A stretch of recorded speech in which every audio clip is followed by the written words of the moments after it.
because there was industrial action by petroleum tanker drivers against their employers. NPC Group Managing Director briefs President Buhari, asks motorists to avoid panic buying.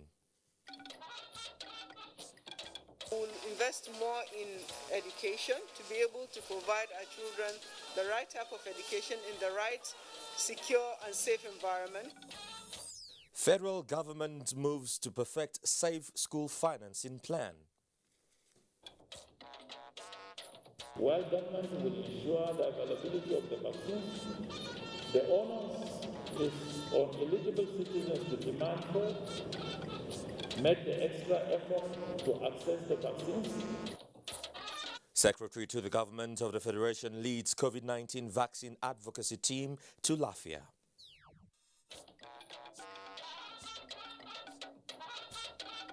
And gallant in death, President Idris Deby of Chad killed in fight against rebels.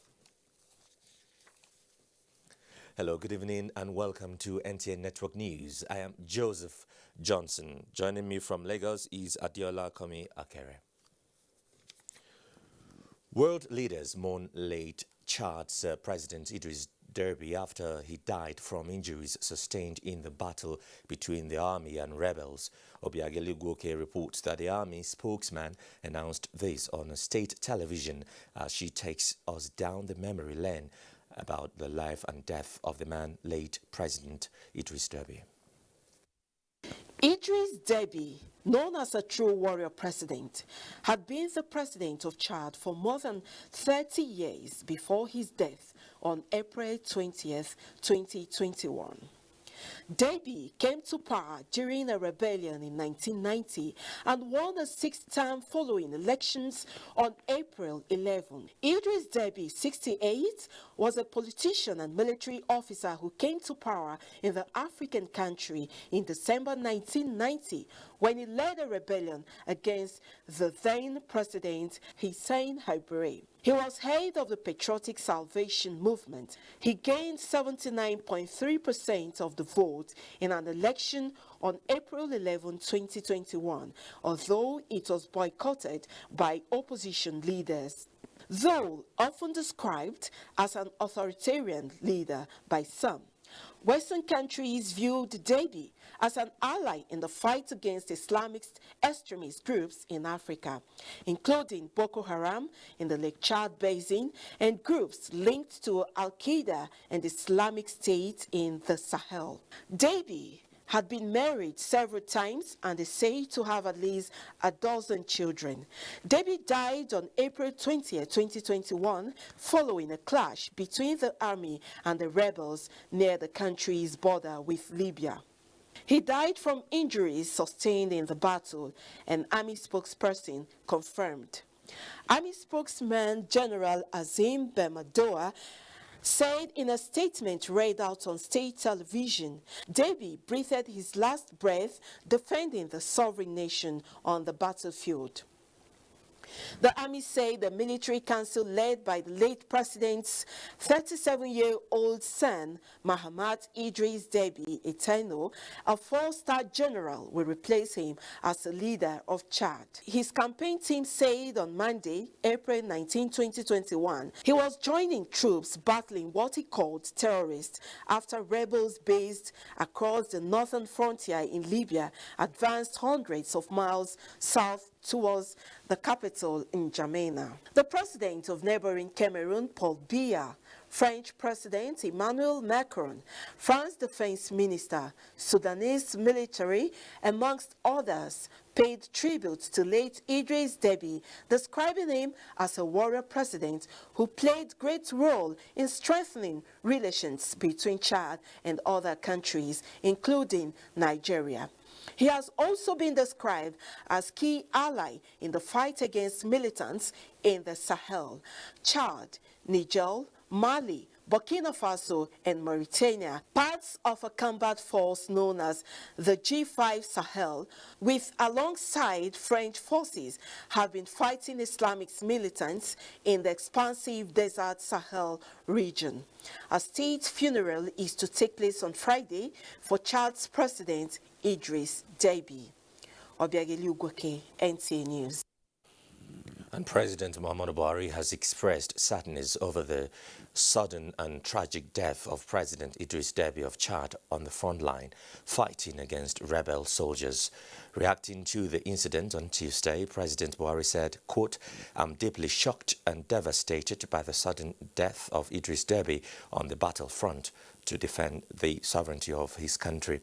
According to the president, quote, "The late Deby had played a very active role in our regional joint collaboration in the military campaign against the Boko Haram terrorists." President Buhari described the late Chadian leader, quote, as a friend of Nigeria who had enthusiastically lent his hand in our efforts to defeat the murderous Boko Haram terrorists that have posed grave security challenges not only for Nigeria but also our African neighbors, particularly Chad, Cameroon and Niger Republic. While condoling with the people of Chad and their new leader, President Buhari called for greater collaboration to defeat the terrorists. I'm now being joined by Suleiman Dahiru, career diplomat and former Nigerian ambassador to Sudan, to give us more insight into the situation in Chad. Welcome to NTA Network News, Suleiman Dahiru. Thank you. All right, so what do you make of the news of the death of President Idris Deby following injuries sustained at the battlefront a day after he won a sixth term in office? Yes, he won the election of 11th April. It was announced yesterday, and he died today.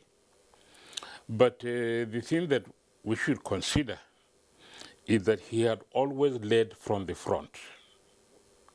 When he toppled the government of Hussein Habre, he mobilized his troops from Darfur in the Republic of Sudan and moved them into Chad and seized power. Let me explain why it was from Darfur that he mobilized and moved into Chad. Among the ethnic groups in Darfur, you have the Zagawa ethnic group. And you also have the Zagawa ethnic group in Chad. And Idris Deby was a Zagawa.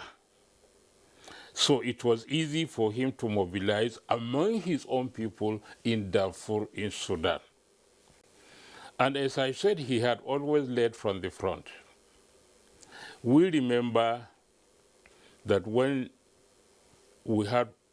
Chad had problem along the shores of Lake Chad, he personally led his troops to defeat Boko Haram. And apart from that, throughout the period of his rule, he had faced rebellion, either toppling his government or assassinating him. In fact, in 2006, it was more ferocious. They wanted to get rid of him. And people may not know, I happen to serve in Sudan, so I know what I'm talking about. Okay. Even his own ethnic group, the Zagawa ethnic group, were not happy with him because when they supported him to become president, they thought that he would now use his position to create a Zagawa separate country.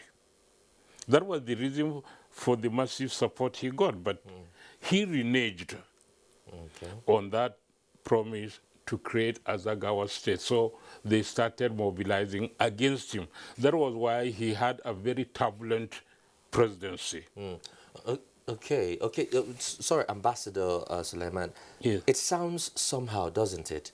I mean, when you heard the late president led the battle himself against the rebels. Yes. What's the connotation of that? Now, let's go back to the time he joined the army. Even when he was in France undergoing training, he was singled out as a very brilliant officer. His brilliance was recognized by everybody, including Hussein Habre that he toppled. So, because of his desire to lead from the front, that was when the rebels started coming in from Libya to topple him. He decided to lead from the front to defeat them. Unfortunately for him, he suffered serious injuries. He was flown back to N'Djamena and he passed away there. So he was somebody that was always leading from the front. Very, very courageous, I must say. Oh, well, finally, I understand that his son will be, of course, he has been made the head of the military council and he'll be ruling for 18 months. 18 months. So how will this affect the political development in Chad? Already the constitution has been suspended. So we are now having a full military rule that will go on for 18 months. His son, Muhammad Kaka, who is actually Muhammad Idris Devi Itno, has been a general in charge of security. So making him the head of the interim administration, perhaps it is in recognition of his own achievement. It was not just given to him on a platter of gold like we had in Democratic Republic of Congo, where a Kabila replaced a Kabila, or in Togo, where Yesimbe Iyadema died and his son Faure Iyadema took over. This Muhammad Kaka did not impose himself. He was selected. And for him to be selected, it says a lot about his own character and about his professionalism. Okay. All right, thank you. Thank you very much, Ambassador Suleiman Dahiru, the career diplomat and former Nigerian ambassador to Sudan. Thank you very much for shedding light on that matter. Thank you. All right, let's turn to some of the other day's stories. The group managing director of the NNPC, Mele Kolokiari, is advising the motoring public to avoid panic buying of petrol as issues resulting on the scarcity of the product has been resolved. The NNPC boss stated this while briefing journalists after an audience with President Muhammadu Buhari. These queues will go away because there was industrial action by petroleum tanker drivers against their employers, the National Association of Road Transport Owners, around their compensation package. And those issues were not resolved up to yesterday until we intervened to ensure that there's an amicable settlement between the parties so that they will have peace, and then normal loading operations will commence from the depots. As I speak to you this moment now, loading has commenced in all depots in the country. Dispatches of trucks are ongoing in all depots in the country, and they have called off the strike for a period of 1 week so that enable us to intervene and find resolution. So there's really nothing fundamental that is happening now.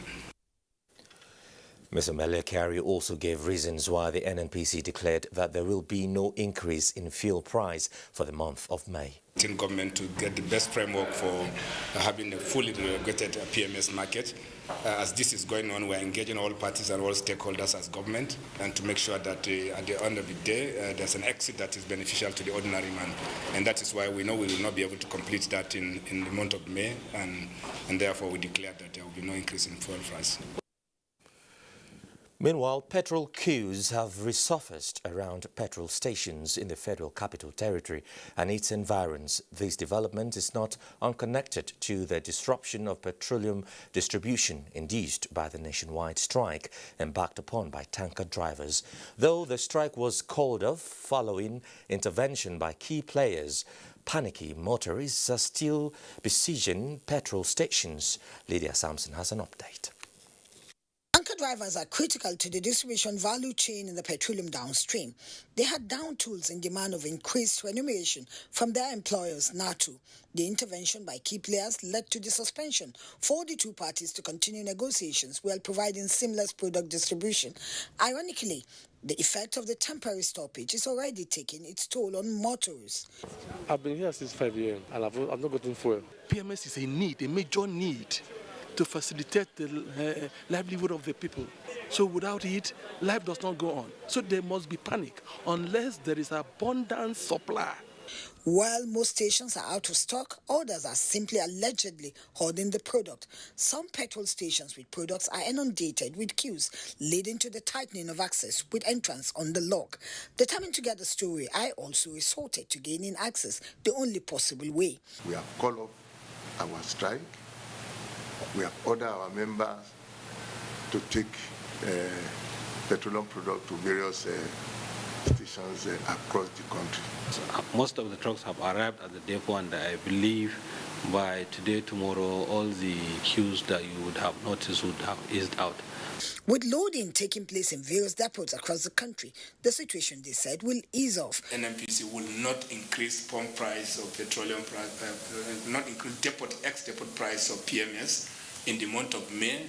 The key players are optimistic that while negotiations continue between petroleum tanker drivers and NATO, seamless distribution and transportation of products will be sustained, and at the end, this artificial scarcity will also ease off. In Abuja, Lydia Samson, NTA News. Well, do stay with us here on NTA Network News. Some messages now, and we are back shortly. Candidate registration for 2021-2022 UTME/DE into Nigerian tertiary institutions begins April 8th to May 15th, 2021. Candidates are to check their eligibility for chosen programs and institutions on our website, jam.gov.ng, before commencing the application process. To create your profile, only one mobile phone number can be used by a candidate. To generate profile code, simply send your NIN by SMS text to 55019. A profile code of 10 characters and IBAS alert is received on the candidate's phone number for both pre-registration checking and purchase of UTME/DE e-PIN. Do not give your password to any person. Do not register twice or take UTME or DE forms for the same year. You can upgrade your UTME to DE at no cost. Direct entry registration closes same day with UTME, and there will be no date extension. Pay only approved prices by JAM. For more details, check jam.gov.ng. JAM, enhancing academic excellence. Talking about your team has never been on top of the law. They have, Joe. And what is it? It's a lie. How is it a lie?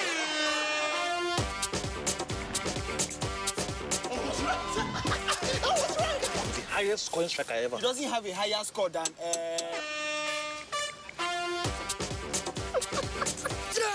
Kickoff is at 9:45 p.m. 9 p.m. Settle almost anything football with Google search. As you adjust to the new realities for operating your business and engaging with your customers, let us help you transform your business into a digital powerhouse capable of adapting and taking advantage of today's opportunities. With our best-in-class array of digital solutions, you can conduct your business, receive payments from your customers, and perform transactions quickly, safely, and conveniently, because we've got you covered with the right people, technology, and service offerings.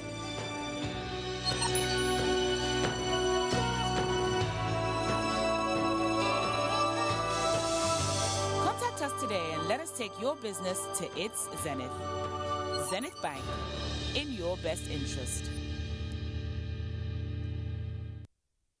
I am with you at every stage of your life, providing comfort when you are keeping fit, comfort when you are expecting your bundle of joy, comfort during motherhood, comfort in your office, comfort in your car, comfort when sharing a meal, comfort at bedtime. From cradle to grey, there's comfort for you with Vitafoam. Quality is vital. Quality is Vitafoam. Vitafoam, the fine art of living. The organizing committee invites you to the public presentation and launch of books, Emerging Issues and Thought in Contemporary Public Law, a compendium of essays, and a beacon of justice, selected judgments and rulings, written in honor of Honorable Justice Paul Adamu Galumje, JSC, under the distinguished chairmanship of Lieutenant General T.Y. Danjuma, GCON, FSS, PSC, retired. Date 21st April 2021, time 2 p.m. Venue, Shehu Musai Eradua Center, 1 Memorial Drive, Central Business District, Abuja. Chief Presenter, His Excellency Nyesom Ezenwo-Wike, Executive Governor of Rivers State. For more details, call 0909 412 2222. Assalamu alaikum wa rahmatullahi ta'ala wa barakatuh. Let the joy and blessing of this holy month of Ramadan be upon you and your family as you have your iftar and sahur here at our outstanding tent at Halton Street by Windham, Abuja.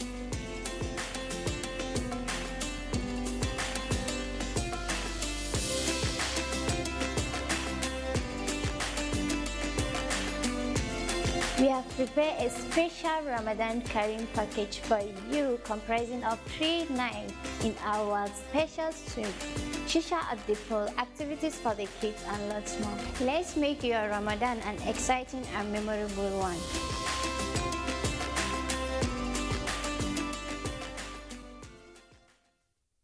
شهر رمضان الذي أنزل فيه القرآن.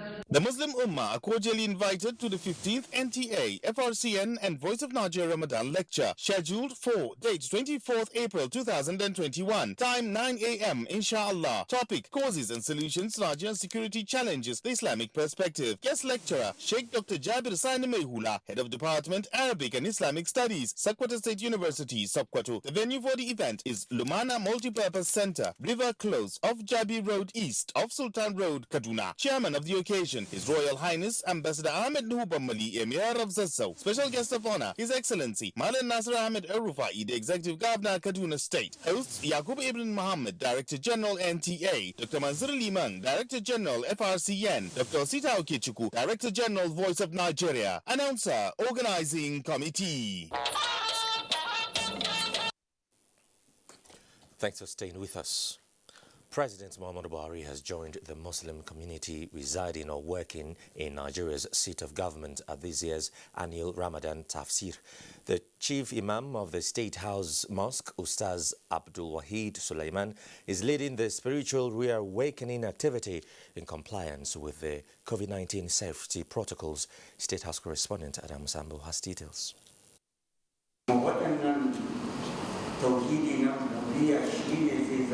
Fasting in the month of Ramadan is a deeply spiritual practice which, amongst others, develops the quality of righteousness in the Muslim faithful. Achieving this, however, depends largely on the understanding of the teachings of the Holy Quran as well as the Sunnah of Prophet Muhammad. This tafsir, being presided over by Imam Abdul Wahid Suleiman of the State House Mosque, provides the spiritual reawakening as well as uplifting opportunity.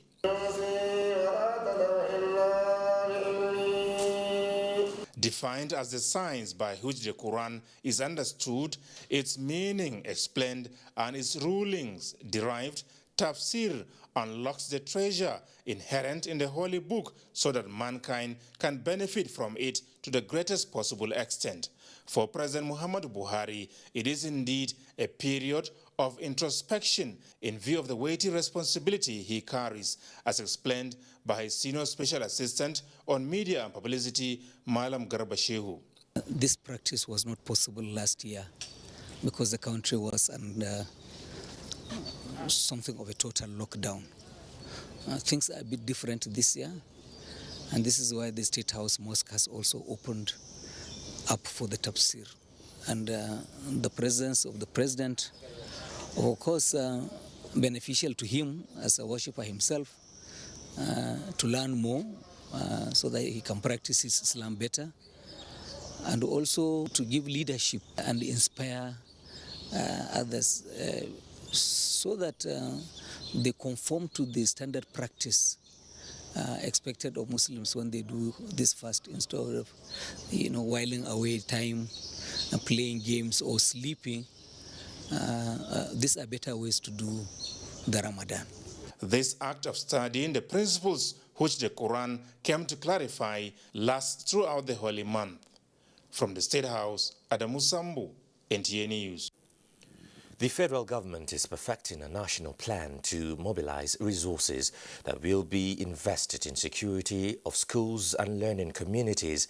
Minister of Finance Zainab Ahmed disclosed this at a Finance Safe School Forum in Abuja. Musa Abubakar reports. 12-year-old Hamis Awal and his friends are amongst the long list of out-of-school children in Nigeria. A problem made worse with abductions of school children, insecurity, and now COVID-19 pandemic. Consequently, an estimated 13 million out-of-school children roam the streets in the country. Pulling together this compact under your leadership. This gathering of policymakers and implementers are, however, seeking to change all these. More financing and multi-sectorial strategies to implement Safe School Declaration in a bid to make schools safe for children to return to and build confidence in the education system. Top discussions here. We have all committed today through a compact that will invest more in education to be able to provide our children the right type of education in the right, secure and safe environment. This security presence, to be effective, has to be localized. You have to organize local communities and incentivize them to protect their schools. At the Nigerian Governors Forum, we are committed to working with other partners to ensure that we keep our schools safe. Need to first of all secure the environment of the country before you start talking about the environment of the school. Investment in our schools, investment in our education is actually an investment in security and defense. A cross-sectorial working group will take recommendations and actions forward at the end of the deliberations. In Abuja, I am Musa Abubakar, NTA News. A National Fiscal Responsibility Forum is to be established for local government chairmen and councillors to acquaint them with the principles of prudent management of government resources. Minister of Special Duties and Intergovernmental Affairs, Senator George Akume, in a meeting with the management of the Fiscal Responsibility Commission, said this has become necessary to ensure that all tiers of government are on the same page in the fight against corruption. Militating reports. The Fiscal Responsibility Commission has the mandate to monitor and enforce greater efficiency in the allocation and management of public expenditure with oversight functions on various tiers of government. At this collaborative meeting, the Commission revealed that it has facilitated the payment of more than 2 trillion naira as operating surplus from government agencies to the Consolidated Revenue Fund, but seeks more financial transparency at the sub-national levels. We need to encourage the states and local government to comply with our recommendations. There are a lot of challenges. Most state governments go out of their way to borrow funds, which they don't use for the purposes as clearly stipulated. For the Special Duties and Intergovernmental Affairs Minister, fiscal discipline cannot be overemphasized at a time when resources are seriously needed to pull millions of Nigerians out of poverty. We need to generate and to ensure that whatever is generated is made available and is applied very, very prudently for the interest of our people. And when we talk of interest of our people, we're referring substantially to those who live in the rural areas. The minister promised to work closely with the Fiscal Responsibility Commission to verify special projects in the purview of the ministry. In Abuja, Militating, NTA News. A bit on the legislature now. The Senate is considering a proposed legislation that seeks to establish a national policy on the protection of Nigeria's critical infrastructures. National Assembly correspondent Ignatius Nkwo reports that the bill, which has passed second reading, also seeks to establish a critical infrastructure protection task force. Senate plenary commenced with President of the Senate Ahmed Lawan reading presidential request for the confirmation of Justice Salisu Garba Abdullahi. The acting Chief Judge of the High Court of the Federal Capital Territory, Abuja, as substantive Chief Judge of the court. The need for national preparedness and response in safeguarding critical infrastructures resonated on the floor through the bill sponsored by Senator Sani Musa. While the role of the task force will be to provide and facilitate and coordinate the provision of experts' guidance to critical infrastructure to detect, prevent, halt or confine an attack and to recover and restore service. We've never lacked policies, but implementation, proper strategy and coordination is the problem. This bill will solve all of these problems if passed. The Integrated Data Management Commission Establishment Bill, sponsored by Senator Yusuf, and the National Livestock Management Bureau Bill by Senator Bima Inagi, passed second reading. Senate called on the federal government to provide more incentives to cement producers so as to reduce prices. This followed a motion by Senator Ashiru Yisa. The legislators urged the National Emergency Management Agency to provide relief materials to victims of rainstorm in Olamo Borough local government area of Kogi State, as moved by Senator Issa Jibrin.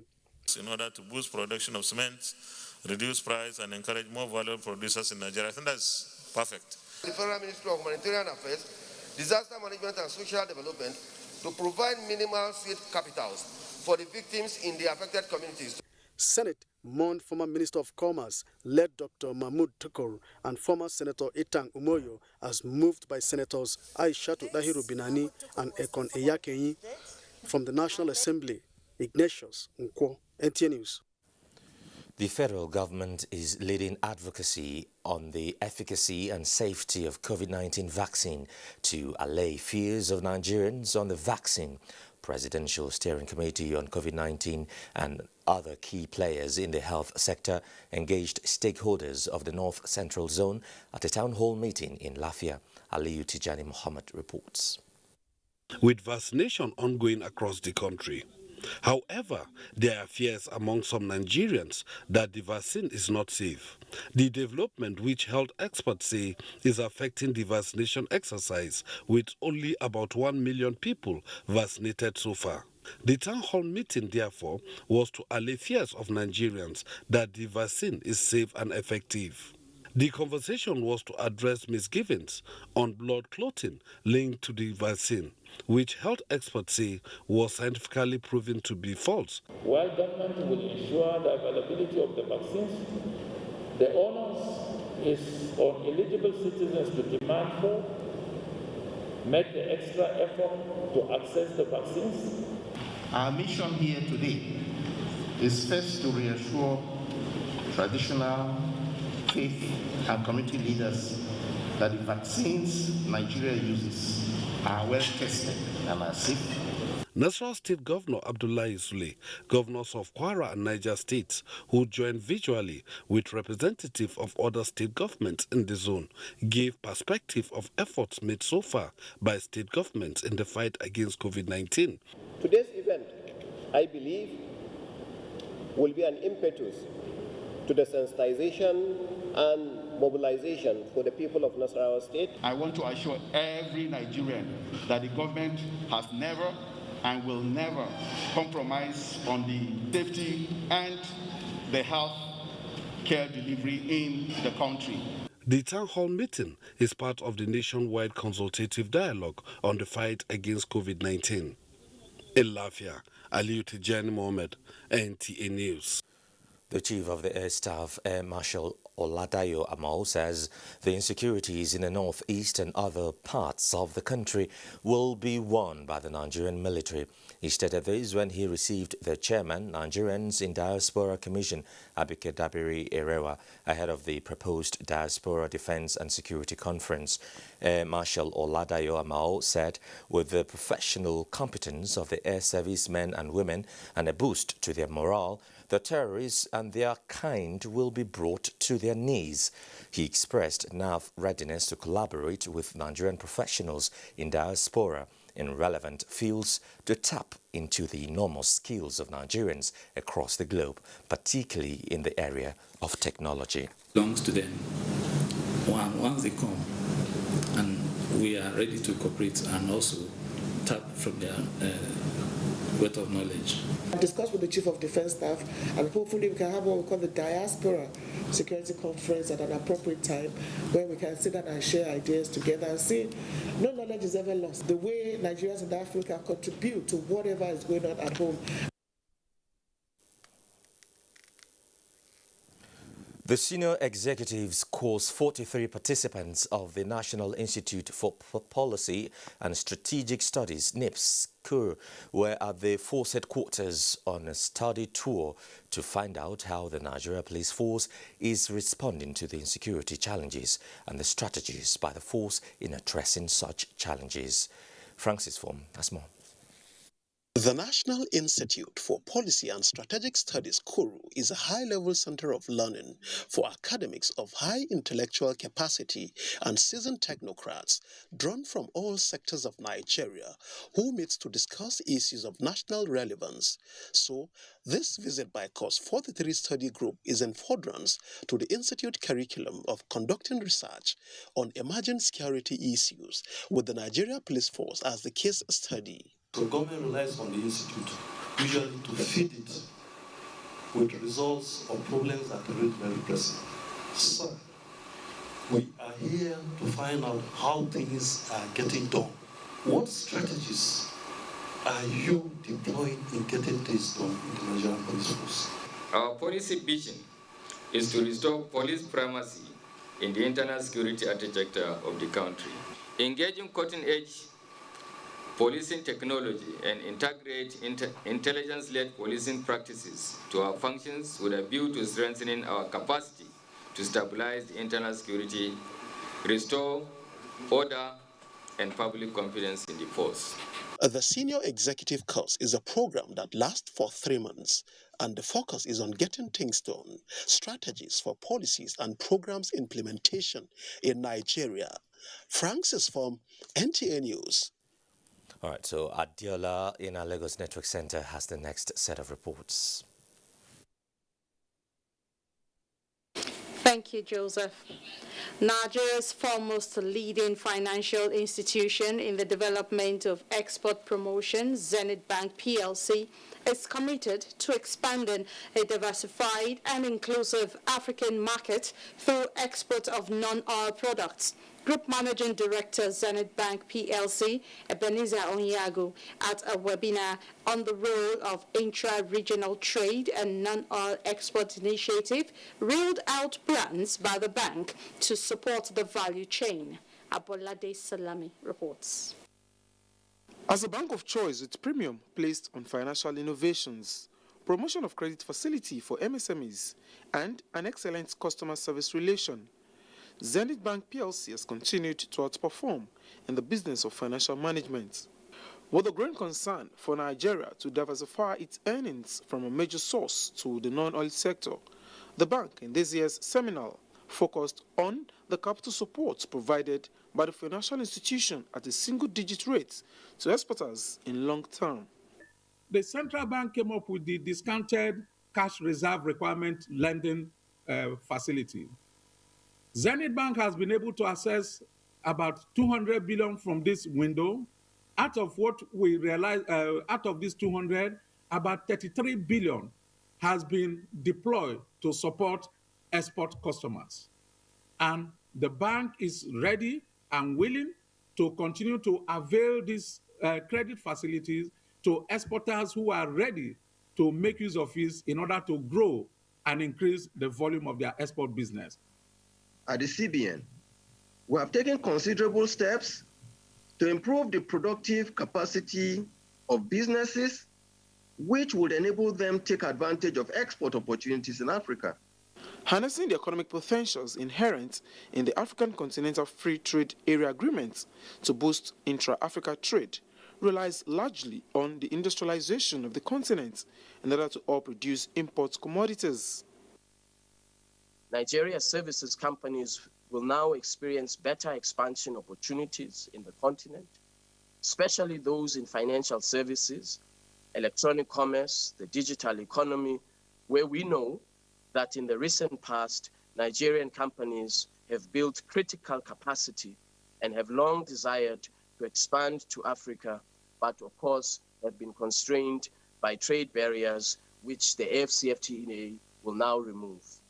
If Nigeria captures 15%, it will actually boost non-oil export performance by 300% to $14.6 billion, up from $4.8 billion that was achieved in 2018. It's also estimated that if that happens, just 15%, 1 million jobs will be created. Panelists, after an elaborate discourse on how to harness Nigeria's non-oil export potential, opportunities and challenges, submitted that with the implementation of policies introduced to drive development in the value chain, Africa's largest economy occupies a major role in reaping more benefits. In Lagos, Abolade Salami, NTA News.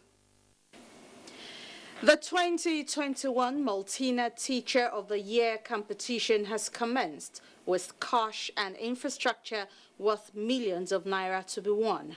Annie Daniels reports that it is the 7th in the series in Lagos. With the primary aim of recognizing, rewarding and celebrating exceptional teachers in Nigeria for their contribution to nation building, the Maltina Teacher of the Year competition was established 7 years ago as an offshoot of the Felix Ohiwere Trust Fund. The fund was established in 1994 by Nigerian breweries, with winners emerging and smiling home with mouth-watering prizes. The 6 past winners, all of them continue to distinguish themselves in their field. Some of them have achieved international awards, global awards. For the 2021 edition, the grand prize winner will receive a cash reward of 6.5 million naira, in addition to a trophy, capacity development training abroad, and the school of the winner will receive a block of classrooms, science or computer laboratory.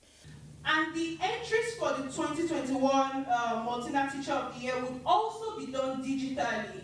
We'll ask that people go to our website, www.maltinateacheroftheyear.com, and apply directly. Maltina Teacher of the Year at heineken.com. Please note that the application is free to all participants. Teachers, if well motivated, could do the best out of them, particularly the area of national development. Nigerian Breweries Management says the competition is open to all secondary school teachers in both public and private schools across the 6 geopolitical zones of the country, 36 states of the Federation, including the Federal Capital Territory, Abuja. Through our partnership with the Nigerian Union of Teachers, who have branches in every local government in Nigeria, we would use that access and that platform to reach out to teachers in these local government areas and in these villages. The competition, they added, commences today, 20th of April 2021, and will close on June 25th, 2021. In Lagos, Annie Daniels, NTA News. Those are the stories from Lagos. Another break is what we will be taking next. To stay with us. When you come into the Glow Cafe, you're in for a world of treats. Not only can you monitor all your voice and data usage with ease, buy, share, borrow, and gift data and airtime in the smoothest ways, pay for any services of your choice using your airtime or your bank card, and manage or change your tariff plan to any plan you prefer seamlessly. You can also add friends, get sweet rewards, and so much more. Oh, and don't forget, if you ever need to recharge outside the Glow Cafe app, just dial *805# to purchase airtime or data through your bank. So, step into your Glow Cafe today. Just dial *777# or download the Glow Cafe app today.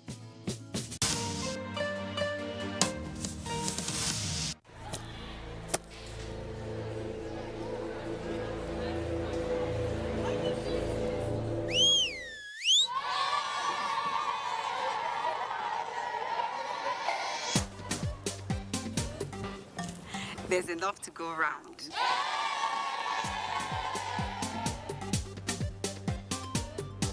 With Mr. Chef seasoning cubes and powders, every meal is something to look forward to.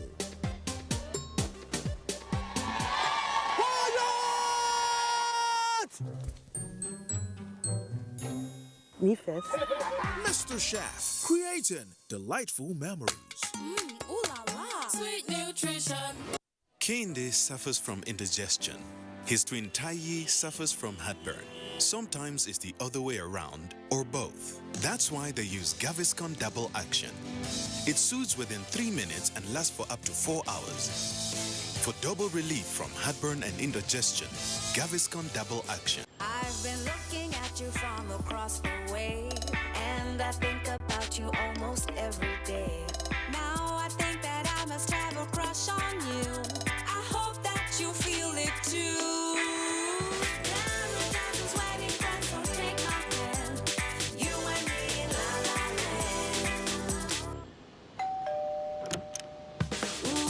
It's the natural ingredients and rich flavor of Knorr that brings people together. He's falling sick so frequently, either fever or stomachache. I keep him away from junk food. She also feeds me apples. She says an apple a day keeps... If you want to keep germs away, then also wash your hands regularly with Dettol soap. Meaning? If it's a soap, why not Dettol soap? Germs and disease spread through the hand also. For this, use Dettol soap. Dettol protects from up to 100 illness-causing germs. Dettol soap is endorsed by the Nigerian Medical Association. Be Dettol sure. It is very important for us to tell our stories so that our people will know their history. Now, for make our people to get their mindset shaped for the right way. Now, what story be this? For the best Orijo Naija dramas, telenovelas, and sports, get your GoTV decoder, GoTenna, and 1 month GoTV Jolly subscription for the low price of 6,900 naira. Download my GoTV app to manage your account and enjoy better entertainment. GoTV, love it. Let's quickly talk business now with Benny Adams. Thank you, Joseph, and welcome to the business side of life. The Federal Executive Council is to receive the report of the 2020 Nigeria Economic Summit with emphasis on rebuilding the economy along the lines of the Sustainable Development Goals. Minister of Finance, Budget and National Planning, Zainab Ahmed, who received the report from the Joint Planning Committee of the Nigeria Economic Summit, acknowledged the contribution of the group to the successor plans for the Vision 2020 and the Economic Recovery and Growth Plan, ERGP. She pointed out the urgent need to strengthen collaborations between the NESG and the ministry. Going forward, I've noted the detailed recommendations with the responsible institutions that have been defined in the Green Book. We will transmit the recommendations to His Excellency the President, and indeed we will take a report of this summit to the Federal Executive Council. With the approval of Mr. President, government will put in place deliberate policies working with responsible ministries, departments and agencies to ensure implementation of the recommendations of the summit. We have recommended that SMEs be engaged in the implementation of the Sustainable Development Goals because SMEs are the largest employers of labor and they're the biggest job creators. And on the capital market, investors gained 87.69 billion naira as the NSE All-Share Index inches up by 0.43%, closed above 39,000 basis points. Market closed at 39,015.58 basis points as against 0.10% appreciation recorded previously. Market breadth closed positive as PZ led 24 gainers as against 12 losers, topped by Royal X at the end of session. Market turnover closed negative as volume moved up by 33.35% as against 93.76% recorded in previous session. Fidelity Bank, Zenith Bank and UACN were the most active to boost market turnover, just as Guarantee and Zenith Bank topped market value list. That's business news. Joseph, is over to you. Many thanks, Benny. Nigeria is now signatory to the United Nations Second Decade of Action for Road Safety 2021 to 2030, and Corps Marshal Boboyo Oyeyemi says this is to consolidate and build on the achievements of the previous target of 0 road crashes on Nigerian roads. Oyeyemi Ajayi has more. 2020 was the year that ended the first United Nations Decade of Action for Road Safety, which began in 2011. Within the period, the Federal Safety Corps worked towards 0% road crashes on Nigerian highways while ensuring sanity and safety of lives and property. With the commencement of the second phase spanning 2021 to 2030, the Corps Marshal says the objective is to prevent road crashes and maintain safe movement. The key issue is for member nations to make concerted efforts and use the instrumentalities required, like the driver's license, to ensure only certified drivers can drive, to ensure that the vehicles, only roadworthy vehicles, are on the road. Part of the strategy to be deployed in this second phase is aggressive enlightenment with high degree of highway rules across the country, as these will help in improving safety of lives on the highways. In Abuja, Oyeyemi Ajayi, NTA News. Sports is next.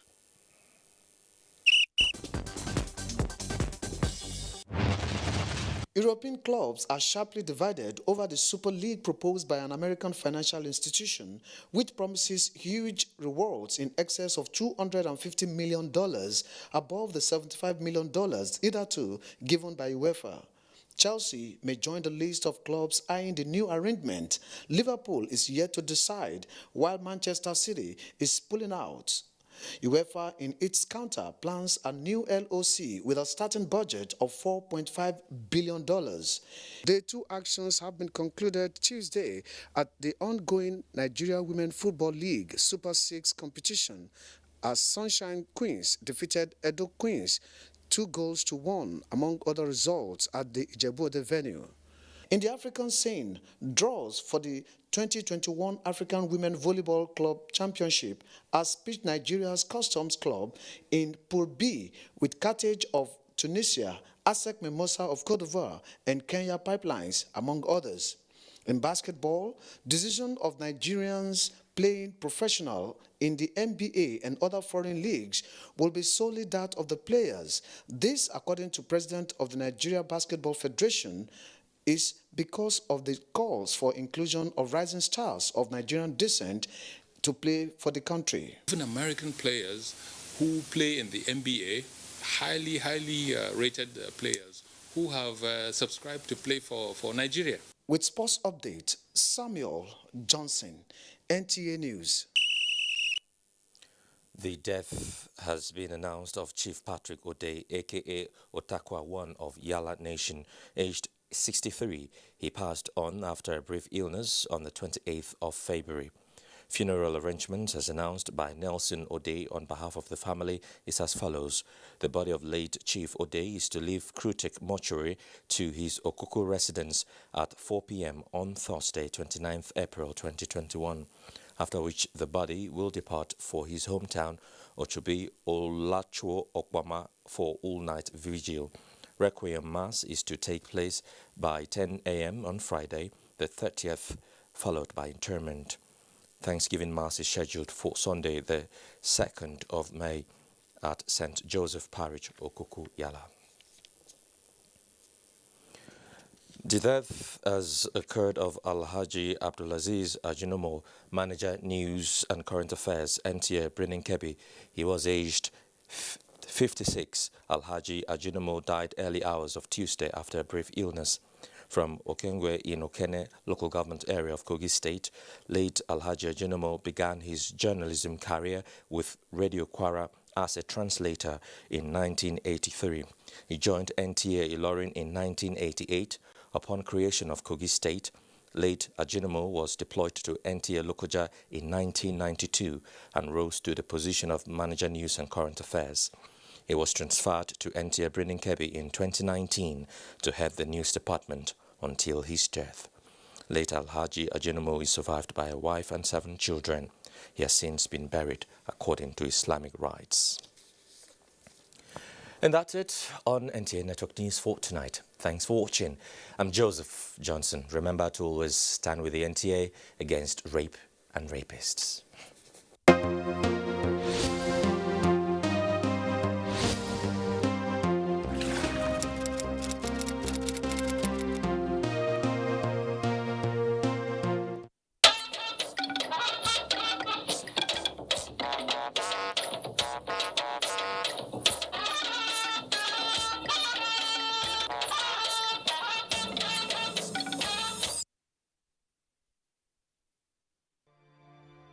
Nigeria, our great nation with vast and rich land.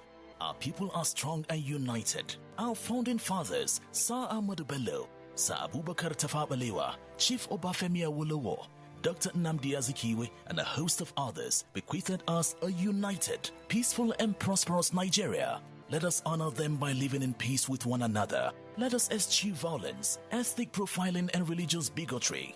We must avoid hate speech and other forms of derogatory words against our fellow Nigerians. Let our differences in tribes, cultures, religions, or politics be the ingredients that make our unity palatable. Let us all join hands to fight our common enemies of insecurity, poverty, and unemployment. Nigeria is big enough for us all. Let's unite to make our country a great place for us all. This message is from Sir Ahmadu Bello Memorial Foundation in collaboration with Nigerian Television Authority, NTA.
This is the network service of the NTA.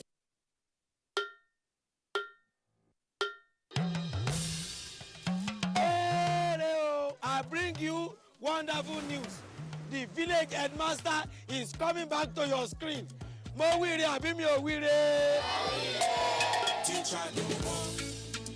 A fellow one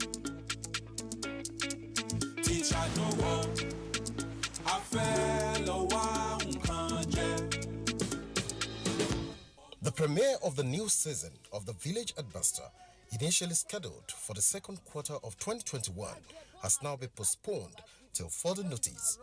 We apologize for this short notice and promise to keep our viewers and advertisers informed as soon as we have a new date. And I know that even you too, you are getting a lot of orders too. We are trying, Shao. Contemporary times require practical skills to remain competitive and relevant in your organization. Therefore, take advantage of NTA TV College short proficiency courses to sharpen your professional skills. Basic Broadcast Accounting and Auditing. Date 19th April to 30th April 2021. 2 weeks. Audio Engineering, Operations and Maintenance. Date 19th April to 23rd April 2021. 1 week. Protocol, Event Management and Public Relations. Date 3rd May to 14th May 2021. 2 weeks. Intermediate Camera Operation Techniques. Date 17th May to 11th June 2021. 4 weeks.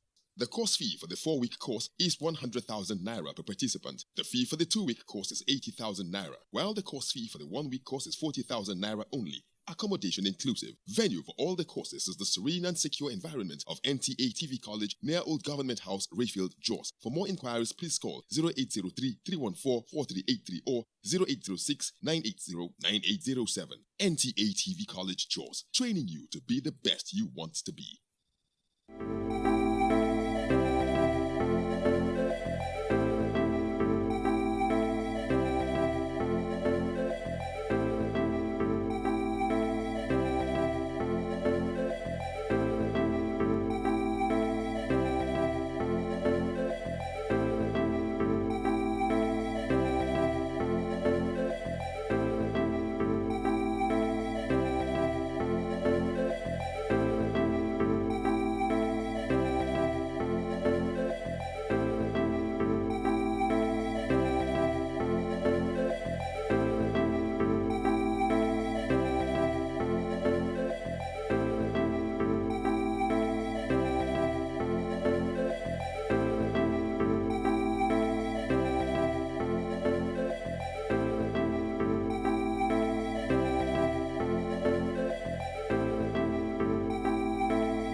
The Ashiru family dynasty and the Idowu family announced the passing away of their beloved daughter, wife, sister, and mother, Mrs. Abimbola Oluwatosin Ashiru, nee Idowu.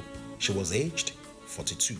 She slept in the Lord on the 17th April 2021 after her brief illness. Burial arrangement. Service of songs at the NTA Headquarters Arena, Area 11, Gariki, Abuja, Thursday, 22nd April 2021 at 4 p.m. Final burial rites and interment on Friday, 23rd April 2021. Body leaves Federal Medical Center, Airport Road, Jabi, Abuja by 8 a.m. to a resident, number 96, Kingsworth Estate, Hutchison Rock Foundation School, and Gwandalami, New Yanya Union Bank Bus Stop, Abuja Kefi Road, Nasarawa State. Time 10 a.m. She is survived by aged parents, husband, children, siblings, and all the relatives. May a gentle soul rest in peace.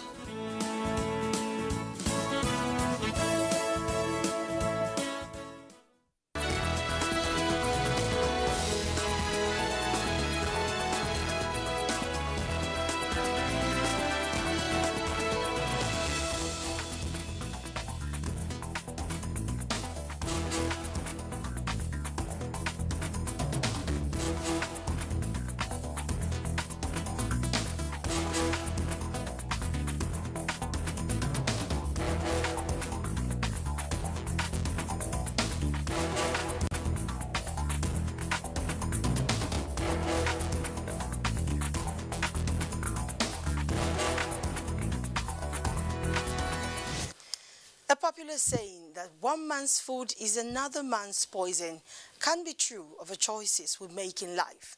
And I dare say when it comes to life, speaking literally, that a trash heap to one is a gold mine of another. If you're in doubt, then I'll urge you to take a comfortable position as we show you the truth about this session. This is Dateline 360, and on this edition, we examine the economy of waste. My name is Omotola Mojola. Thanks for tuning in.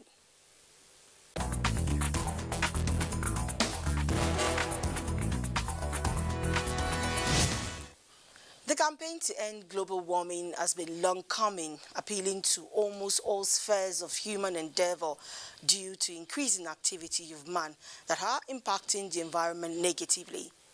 The long list includes issues of waste management. We start this edition with the adventure of Ayena J. Auta into the world of waste recyclers in the Federal Capital Territory and how the business is helping both man and nature. Within the Abuja city, everywhere is clean. But in the suburbs, sanitation is not at its best. That is where plastic cans, waste papers, cellophane bags are seen littered on the streets and gutters. Waste to Wealth, anchored on dignity in labor, will simply summarize the story of these people. They gave themselves a simple task, and that is to keep the environment clean while earning extra living from it. When we finish our work, instead to go and make noise and go and do what you're not supposed to do and go and borrow money because of transport. From inside here, we go see our soup. From inside here, we go see soap before month ends. Let them pay us. I guess some women myself, when you begin to introduce, they go say, suffering, labor. They don't want to. Us, where would they do this? You go see some, they go say, I beg, give me this. I no get this. The Abuja Environmental Protection Board supports this venture as they see it as part of individual efforts towards reducing environmental hazards. We carefully manage them, so we have also sensitized them on the mode of operation at the dump site to see that there's no danger to them. There are other waste recycling organizations that provide jobs for some residents, as most of the wastes are gathered in by scavengers. Roughly, we have almost 11 women here, but still, with time, if we can get what we want, we wanted to employ more women.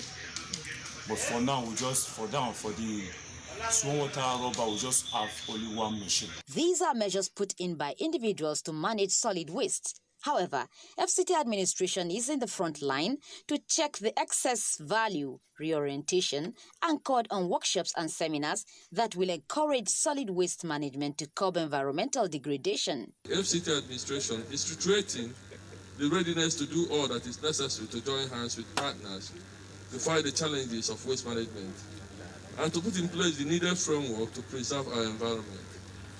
While commending the West Africa and its Protect 10,000 initiative, a pro-poor social program designed to provide social inclusion and protection for waste pickers. The current vibrant Honorable Minister of Environment has provided a proposed legislation that can be able to take care of the plastic waste specifically. And the Federal Executive Council has graciously approved that proposed legislation by the minister. So what I'm trying to say is there is a hope for management of plastic waste in Nigeria, because that legislation centered around the issue of circular economy. And what it means is the ministry is creating value chain for plastic waste. All these efforts are geared towards keeping Abuja clean and also making money through recycling of materials got while cleaning up. Ayena J. Auta, reporting for Dateline 360.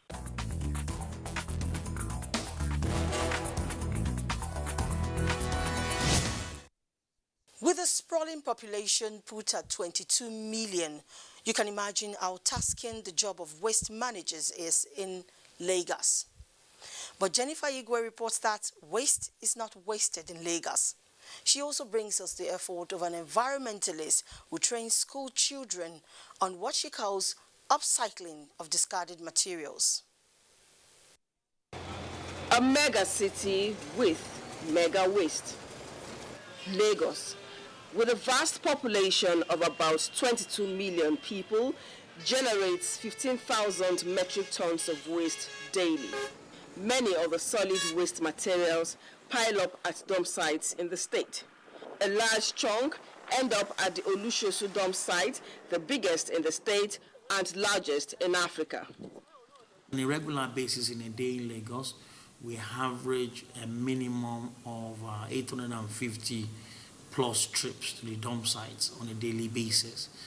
If we fall short of 5 to about 500 and below, you don't need to be told how dirty the streets will be. Collection, disposal, and management of the enormous waste materials in Lagos is as complex as the fast-paced development in the vibrant city that never sleeps. The structure in the state involves private sector participation, and it is helping to create jobs. Lagos State also has registered waste to wealth initiatives. 30% of the waste that goes to the dump site on a regular basis are recyclables. So we've continued to see a significant amount of those being reduced from time to time, where people are collecting plastics, iron, cardboard, paper, and at the back of it, they're buying houses, they're buying lands, they're sending kids to school on a regular basis. Before September 2019, we have less than 5 recyclers. Now we have 47 recyclers across the state. Apart from registered recycling projects under the state government, environmentalists like Temitope Okuno are helping young Nigerians and others adopt upcycling. Through her eco-school project, Temitope has trained several teachers and pupils on how to upcycle discarded materials. Upcycling is the creative reuse of waste materials into finished products of high environmental value. It's another form of waste management, just like recycling, composting, and the likes. The students, they went around to gather bottles, PET bottles, tires, tricycle tires, unused one, vehicle tires, and all that. And I also assist them. In fact, I went as far as Osun State to bring unused tires for them. Like how much do you sell? So we have the minimum range is 5,000 naira and the maximum 15,000 naira. So what happens to them? What do you do with the proceeds? The proceeds, we're using it back to school, in the school to do some other things in the school. Now, apart from creative use of waste materials to make products that are usable, children at this public school in Lagos are also learning about urban agriculture and are practicing it. Using discarded waste materials, the students plant crops in their school garden.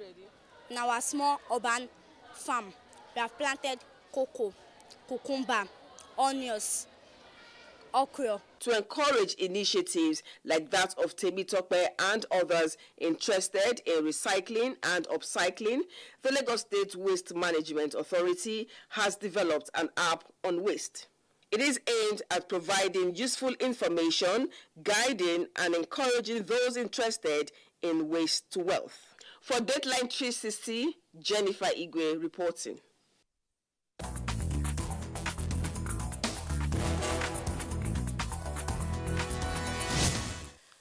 From Lagos, where ingenuity is changing perspectives about waste, we go to Port Harcourt. There, Robinson Deratede reports that environmental analysts are calling for deliberate policies to convert waste to wealth as a thriving business in Rivers State.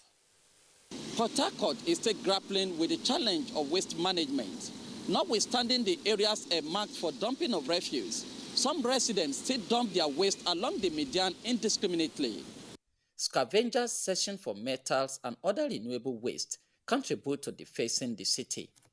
Investigation shows that the disposal of plastic waste into the ocean results to about 8 million metric tons yearly, endangering marine lives and human health. If you move along the streets of Port Harcourt, you still see that we have dirty, we have filth all over the place, litter, things that litter, people in their vehicle as they are moving the through, and no penalty. I think we still need to improve in our waste management in Rivers State. These hawkers, these who sell something, they will just remove waterproof along all the whole bridge from beginning of Air Force to the end close to Presidential.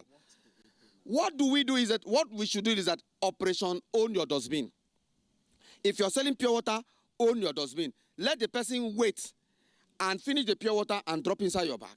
Some of these plastics are small, colorful, and what have you.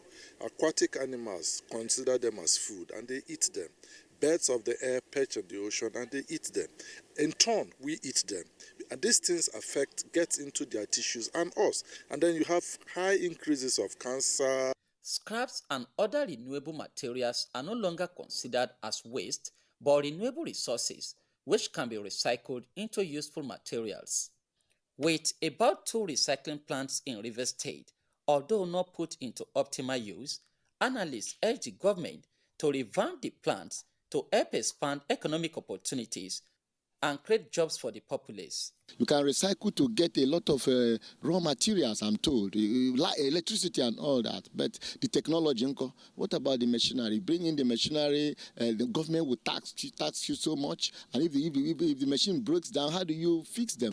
For keen observers, recycling of waste instead of burning will help to reduce the effect of soot in River State. Robinson Daratede for Dateline 360.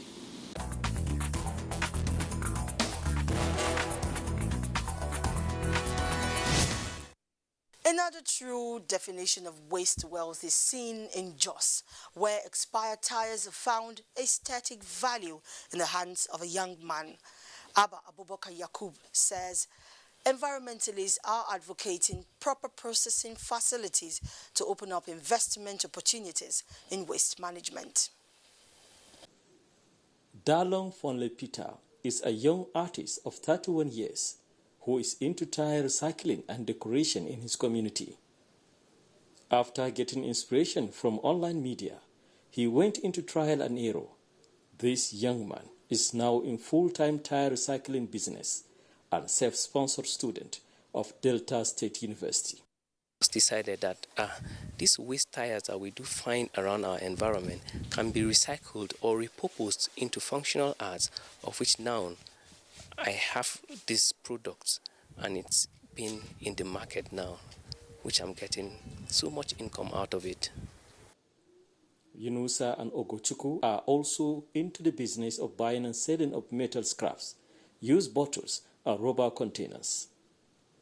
Nkwalabi Market, Delimi Street, is a popular area in Jos, where used containers, materials including metals, cement sacks, plastic and rubber bottles are being sold to dealers for recycling.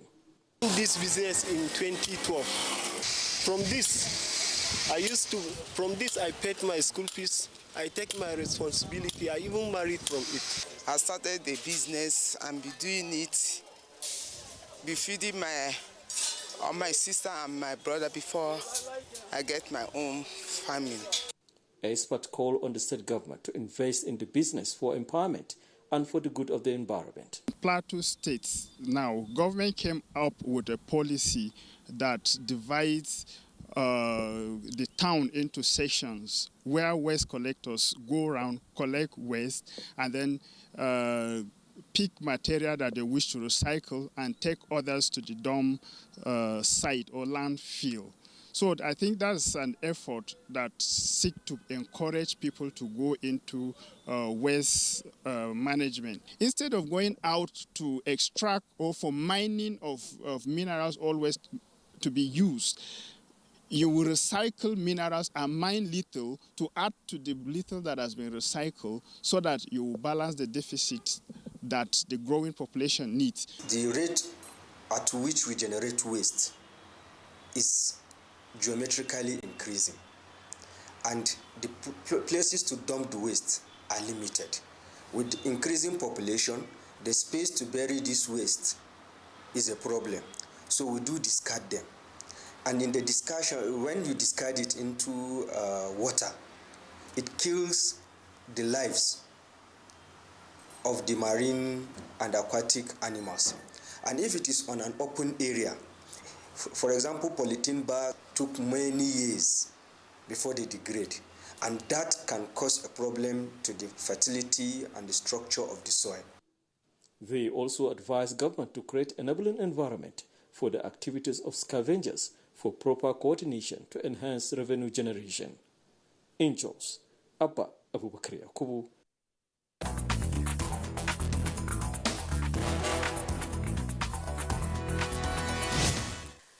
And experts in Taraba State have identified effective waste management and recycling as a veritable source of income, especially for Nigerian youth. Modeling Matthew Bello examines the trade in Jalingo.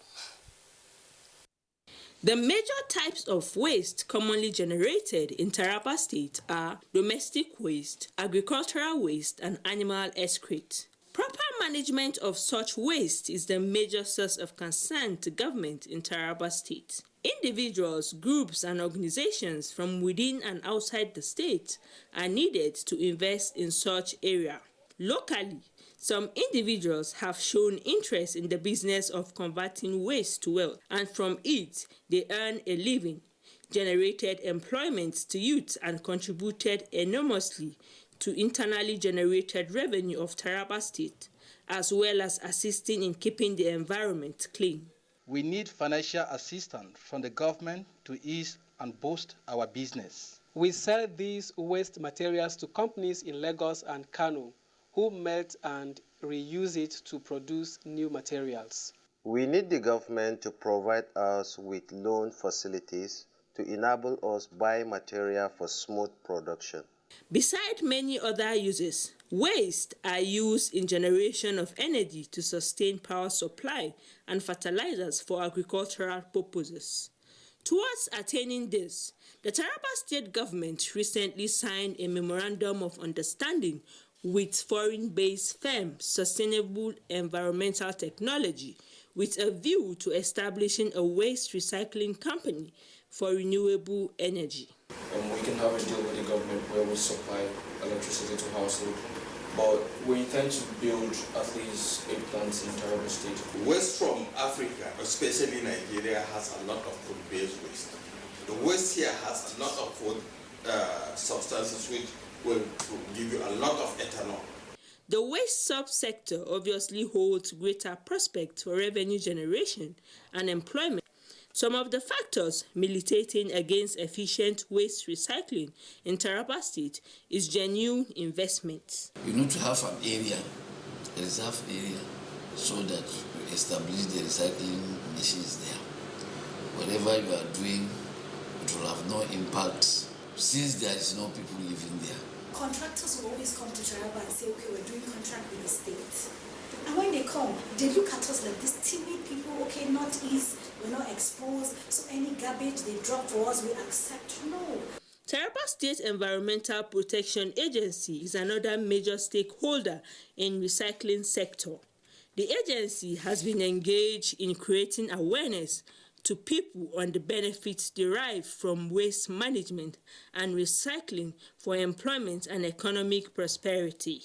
We have to reorganize the state by calling people that are interested in recycling of any form so that they will come together, we educate ourselves and put them in the proper pedestal. To this end, Taraba State has emerged as one of the few states in the country that has shown commitment towards effective management of its waste for good. Modeling Matthew Bello, reporting for Deadline 360.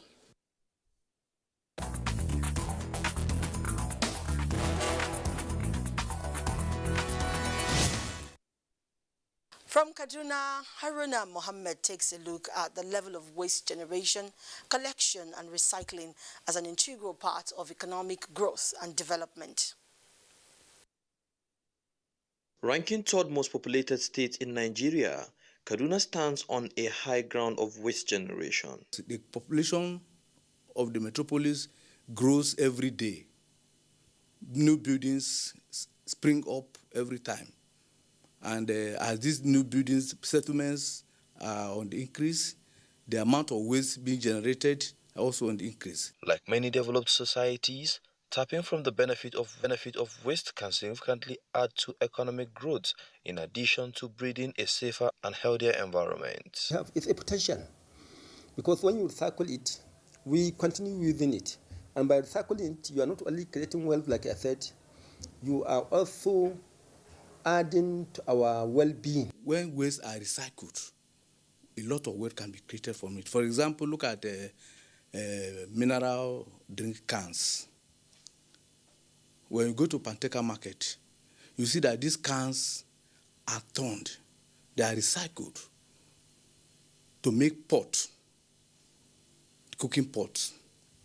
The state government is now bent on ensuring that recycling is the best way to go.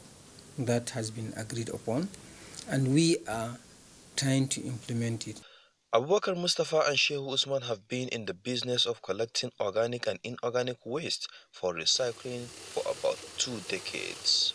These are wastes collected from various locations across Kaduna State. They undergo separation before loading them on trucks for onward delivery to various recycling plants in Nigeria. For Usman and Shehu, the value chain in waste collection and recycling is enormous. We used to process it and go to the last end, that is production. So in these days, at least approximately, I can tell you that only the staff that were paying them salary, now they can reach like 250 or something like that. I dey buy scrap motor, I dey buy some scrap nafef, I dey buy scrap iron, plastic, aluminium, copper wire brands. The government will enter this business because it gets some many money for the inside this business. Indeed, recycling waste will not only add positively to the economy, but in turn better position the environment and enhance biodiversity. In Kaduna, Haruna Mohammed.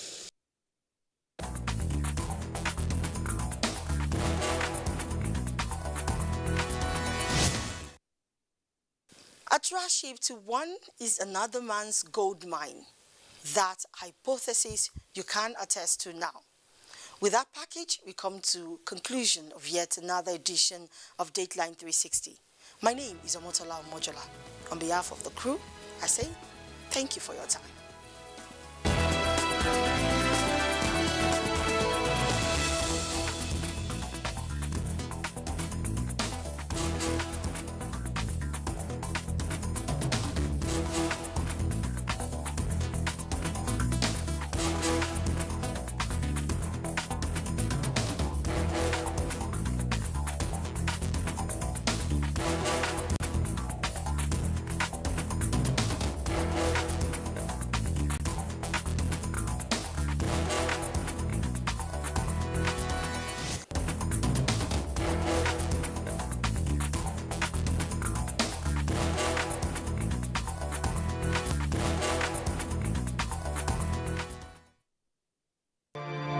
Nigeria, our great nation with vast and rich land.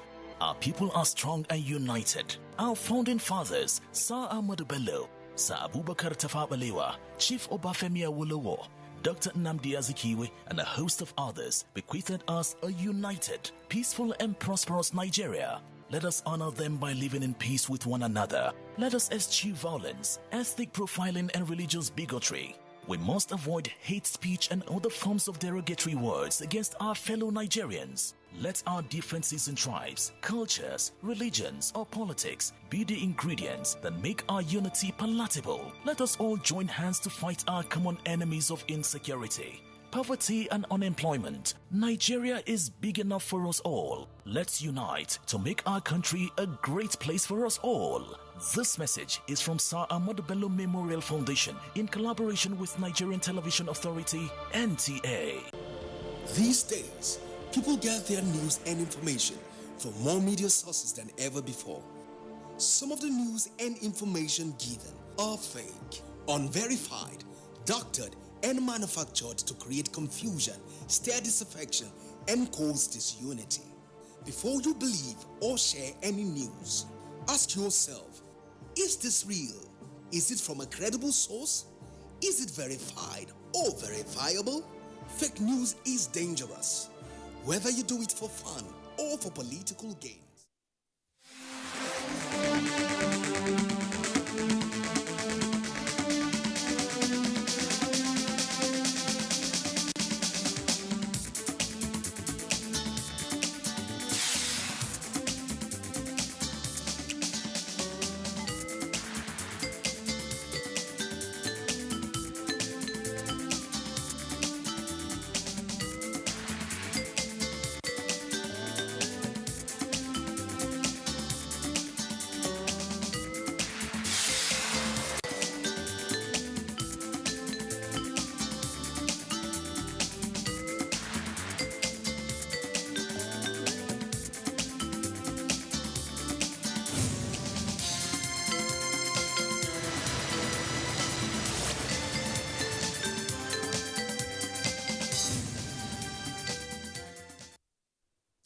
Hello, welcome to the program.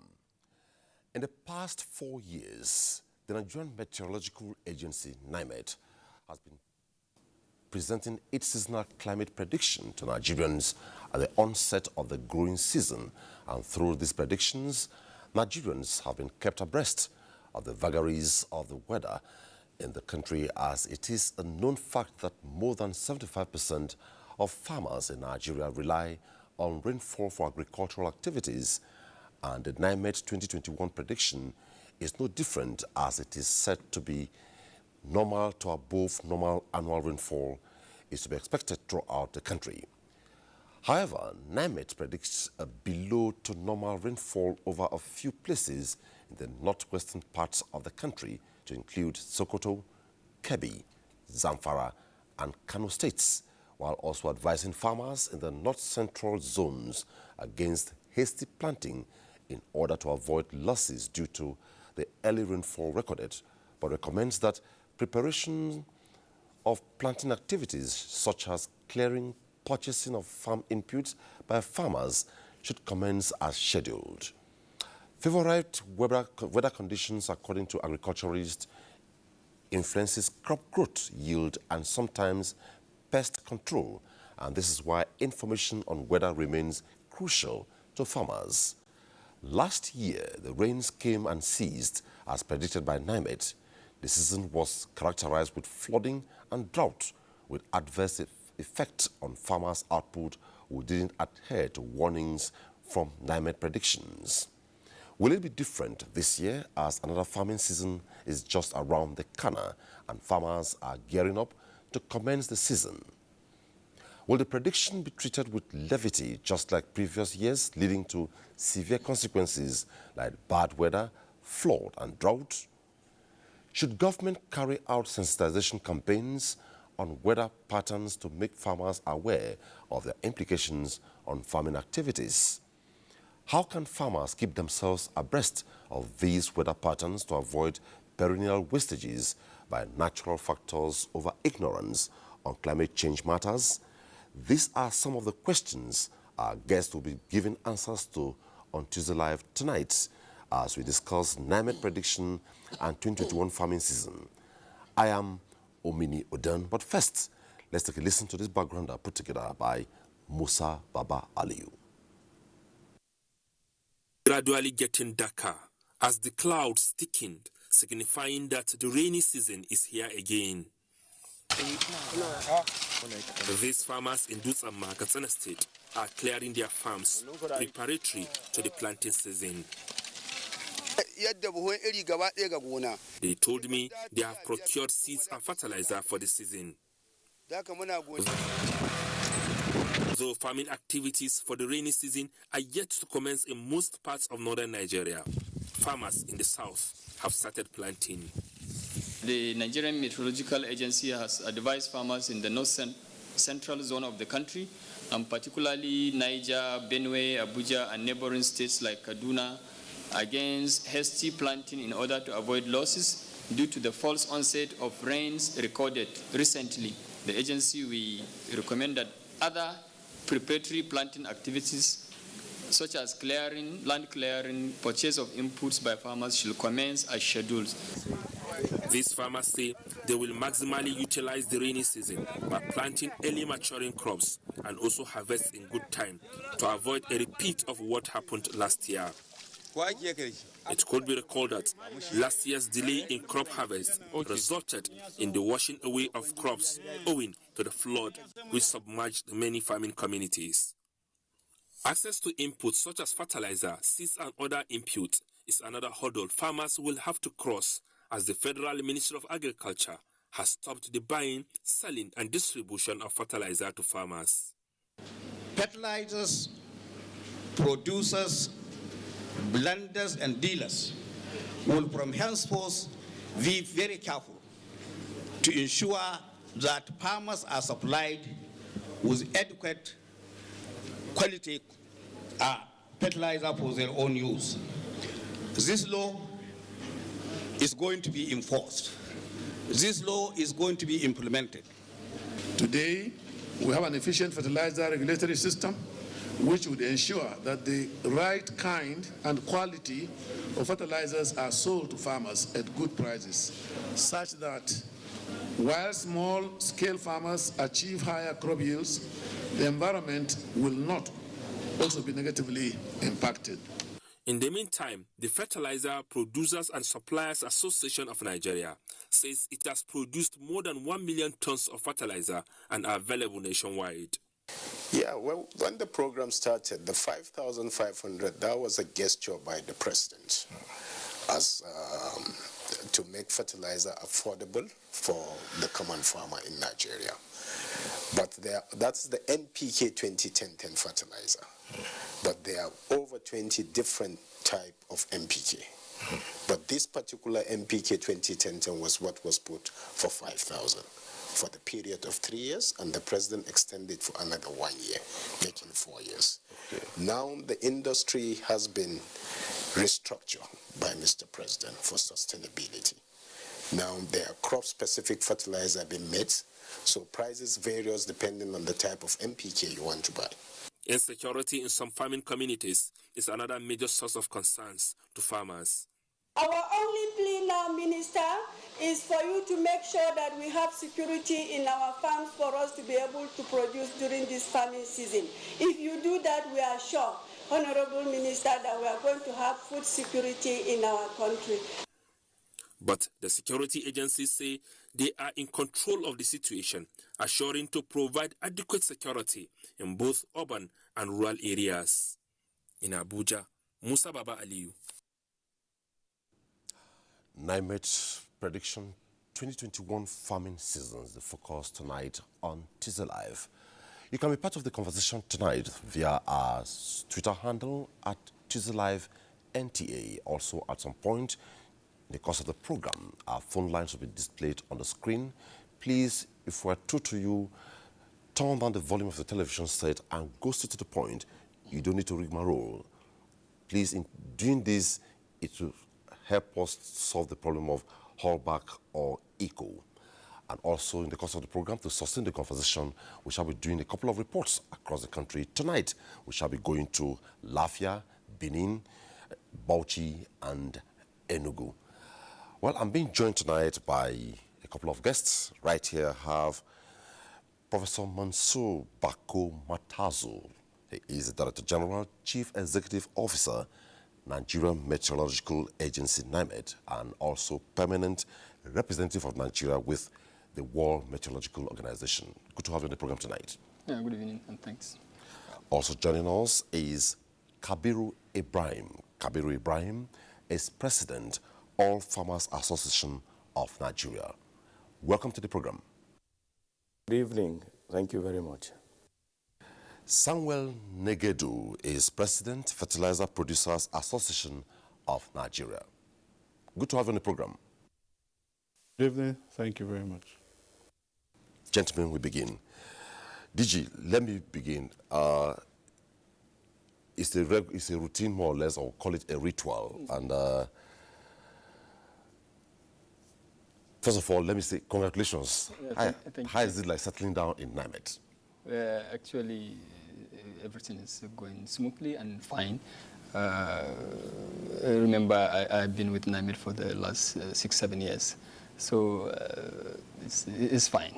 Okay. Normal to above normal annual rainfall predicted by NIMET for 2021. What does this imply? What does this signify generally? Yeah, actually, good evening, Nigerians. If you could vividly remember, precisely on the 2nd of February, our Minister, Senator Hadi Sirika, presented to public in Abuja the 2021 seasonal climate prediction, and in which we explained the detailed pattern of the growing season in form of what we call rainfall effectiveness. And this entails on the different components of the rain. That is even before the onset, we have the false onset, which we call pre-onset activities. And this is what we've been witnessing in the last couple of weeks around the north central parts of the state, country, of Kaduna, Abuja, parts of Jos, Niger, and parts of Kaduna, that witness some early rains, and which is a false onset.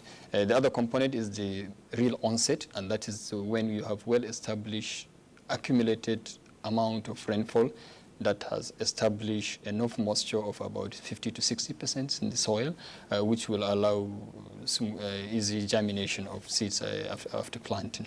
So that's a very important component. And the other component of the predictions is the length of the growing season. That is the lifespan of the seasons, and also, of course, the total rainfall amount. So if you add these 3-4 components together, it will give an average farmer a decision support tool or information on what type of seeds shall I go for this year. And this is very critical, and we've been collaborating with so many organizations, and including farmers associations. So we invited several stakeholders, and so more than 1,300 stakeholders joined us virtually in Abuja, and about 400 also joined live physically. So this also, we followed it up with some downscaling activities with some state governments and other key partners, so that we now downscale the information to state and local government levels. So remember, the focus we provided also entails on all the 774 local government areas of the country. And this is just to give a clear idea on the pattern of the season, to make farmers now utilize the information for improved yield. It has shown greatly that if you adopt the use of climate information in the agricultural sector precisely, you tend to reduce loss by more than 90%. And loss due to vagaries of weather and climate in the form of high-intensity storm or in form of dry spell, and etc. And of course, if you are reducing loss, definitely the yield will increase. So global literature indicates that, and we have seen that even in Nigeria, adopting our weather and climate information in the farming activities increases yield by a minimum of 30%. Some have recorded more than 50-60%.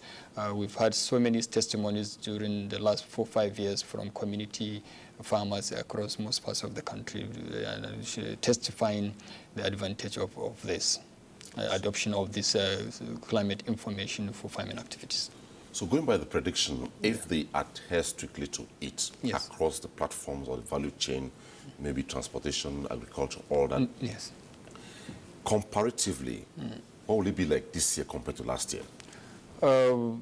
This year will be a bit wetter, because the general picture we're seeing, remember we base our forecast with so many indicators, and one of which is the what we call ENSO, that is El Nino Southern Oscillation, the state of the sea in the Central Pacific, and also which also create a signal in West Africa and also subsequently Nigeria.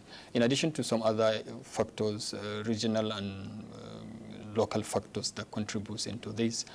So generally for this year, it's a La Nina year. That's the ocean is in its cold phase, and this signifies a general normal to above normal. So substantial, more than 60-70% of the country will witness normal to above normal rainfall pattern in terms of amount and then the growing season. Some areas will see longer than normal length of the growing season, and that is a good advantage, especially for farmers. While a few pockets of areas will witness, as you mentioned earlier, below normal rainfall, especially in the north, western parts of the country. So, and all these things there will be difference with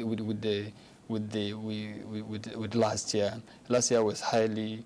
It was very active year because we witnessed some. Also incursion of what we call a middle altitude trough with IOD, Madingelon or oscillation. So this contributes to intensification of the system. But even in a normal year, there are peak periods between July to September. We tend to have high intensity rain, persistent rains, and by that time soil moisture is high.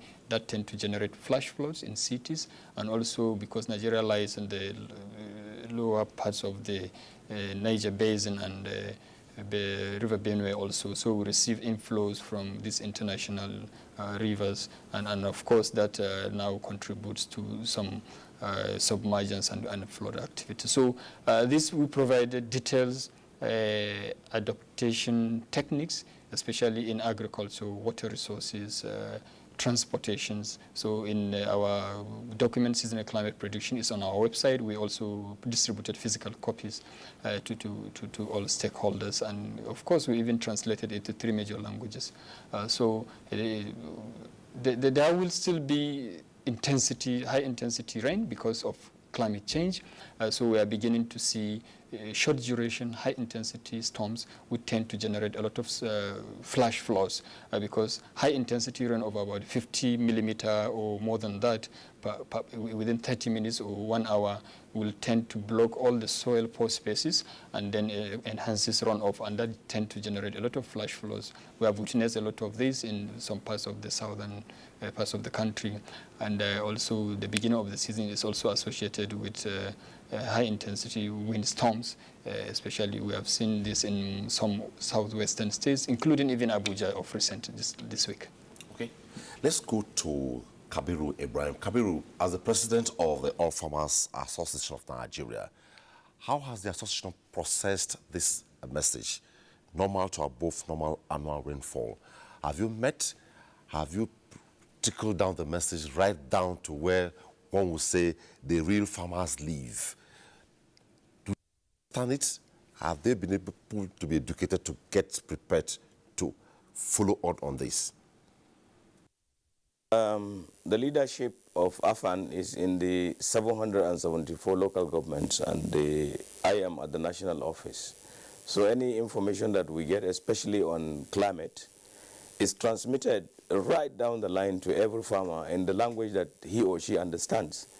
So it's a very important information, and we have seen the benefits that we derive from using that information to plan our activities. So this information has been going down to the last farmer, and we're happy for it.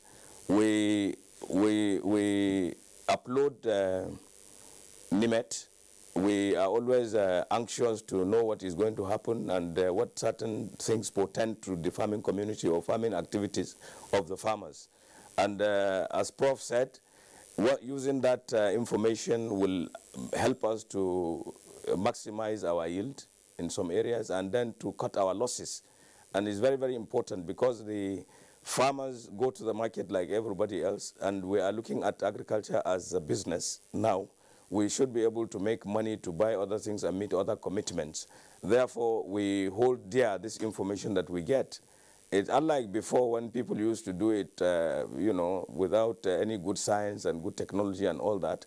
Right now, we are attracting so many youngsters into the activities, and a lot of information is going down to help us to do very good, smart agriculture.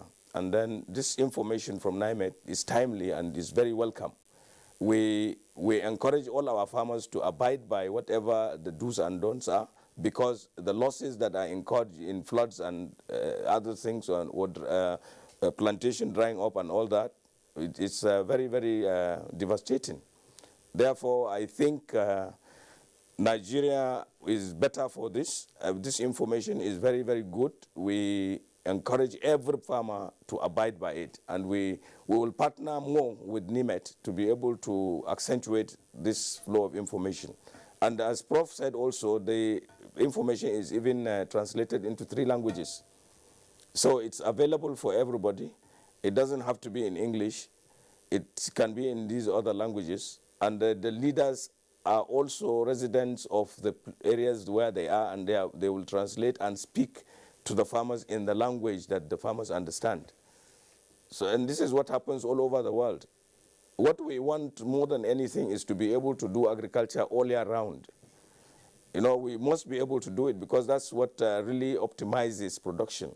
If you go to other places like, if you go to France, for instance, people even use groundwater to do all year round production, because we must be able to use what we have and what we have access to maximize our production, because our population is very, very large now. Come 2050, Nigeria will be almost 400 million. Now with 200 million, we are not able to feed ourselves. And you know that our strategic position in Africa is very vital, because whether we like it or not, we feed many, many parts of Africa.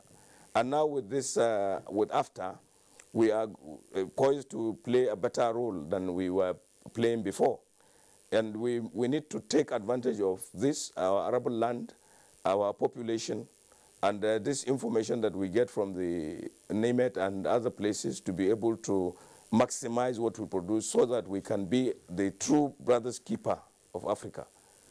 I think I don't want to elaborate more than this at this point, but as time goes on, we will be able to make comments. But certainly this year, with the information that we have, we will not make the mistakes that we made last year, when we had devastations in our plantations being washed away completely. If you look at what happened in Kebbi and in Jigawa, it really sent our people out of business. And that's why we have this serious deficit. Even in the market now, people are complaining about even the homegrown rice is very costly. It's attributable to all this. You know, there are many, many factors that can affect this, but flooding was very devastating. I understand that COVID played a role, insecurity played a role, but you know, the flood that was not expected at all came and played a very important role in the food system. So we must take care to abide by whatever advice we get from the NIMET to be able to avoid that, and we should be able to avoid that. As much as you have given us the strategies in place, if you analyze participatory rural appraisal, most often the change agent approach works. For instance, are you also adopting the change agent approach where maybe the farmers are also spoken to in their village gatherings, in the marketplace, in the churches, the mosque, where they have much more informal discussions and they will understand these things better? Are you adopting this? The leaders live amongst the people, and they talk in the languages they understand. And mind you, 70% or more of the population of Nigerians are really farmers. Some of them discuss nothing else but agriculture and farming. So this information trickles to people in these ways. People go to the market and get information on inputs, on weather, on all these things, and even the crop types that they will plant. So this is the way that we disseminate information. I mean, information in Nigeria is very critical at this point, and thanks to social media and even market gatherings and all that, the information really goes to where it is needed. We do adopt all these methodologies that you outlined. Gideon Negedu. Gideon, I understand you are the Executive Secretary, Fertilizers Producers Association of Nigeria, not the President. Now, I want to put this question across to you through this assertion. If Nigerians work according to climate warming from NIMET and other related agencies, farmers will adopt climate-smart agriculture by planting improved variety crops that would not be damaged due to inadequate rainfall. In giving fertilizer inputs to farmers, do you also consider the weather conditions? Thank you very much. And thank you for the correction. Yes, we are part of the ecosystem, so we are not exactly excluded from the vagaries of the weather. And we also try to, as a community, put in our best foot to see how we can collectively solve the problems that affect agriculture in the country. What we do with specifics to inputs like fertilizers is that we are careful about the kind of fertilizers that we give. Our industry focuses on ensuring that farmers understand the gaps in the nutrient status of their soils by promoting what we call, as part of your climate smart approach, soil testing. So when they test, they are able to know the quantities of nitrogen, for example, which is a very important nutrient that's in the soil. It's very crucial for growing rice and growing maize, generally the cereals. But nitrogen also leaches very easily. So one of the things we do is we have formulations that ensure that we advise farmers in a just-in-time approach so that the nutrient is there just when the crop would require it, given the different properties of the various nutrients that we deal with. So yes, we do provide, I'm careful to use the word climate smart, but as an ecosystem, we do have specific challenges that affect the soil, and you cannot really divorce the interface between the soil and climate. So to that extent, yes, we give what we call crop-specific and area-specific fertilizers. So in a nutshell, the kind of fertilizers you will use in the northern part of the country don't necessarily have to be the same. It is driven by what the nutrient status in each part or each area that the farmer is growing. Also, the nutrient requirement of the crops, also differs. Nitrogen is highly demanded by cereal crops, but not so for soya beans and beans that are legumes that fix their own nitrogen. So as an industry group, we also ensure that we do what we can, working with our farmers to also enlighten and educate them, like I said, as part of a global community. Thank you. DG, are you worried when you come up with predictions and sectors that are supposed to take your predictions seriously or adhere to them strictly? For instance, we're looking at just farmers here, but we have other sectors like transportation, sectors that depend on weather most time to get all this done, planners, all that. They don't adhere to it. Are you worried? And what M&E do you have in place to follow up to ensure that this group of this class of persons, these platforms adhere? And if they do not adhere, are there sanctions? Okay, thank you so much. If you, when you take climate services, value chain, and you can segment it into three. And the upper chamber is those that produce forecast. And that is where NIMET lies. We have over 100 years data archived, so we use different models, and then we generate forecast. And when you generate this forecast, it's a perishable product. I used to tell people, stakeholders, that forecast is just like moi moi. If no matter how good is moi moi, if you don't get it across to the users, it will get spoiled. So if we do forecast, it have a timeline. And the second category in the climate service, the value chain, is the enablers. NIMET cannot be everywhere in the country. So we have organization, vertical and horizontal organization like NEMA, National Emergency Management Agency, Federal Ministry of Agriculture, Federal Ministry of Water Resources, Federal Ministry of Power. Most of these stakeholders are the enablers. So when we release the information to these enablers, who will now, some of them use it as an MDA for planning purpose, and then also then downscale the information vertically to the users, thereby reaching out to farmers, reaching out to all other, like in early warning, people living on floodplains and other things. When we issue out forecast, a lot of is capital intensive. It consumes time. We use a lot of satellite products. We have upper air and then also ground observation. So it's time consuming and it's always very worrisome if such forecasts are not heeded, they're not adhered to.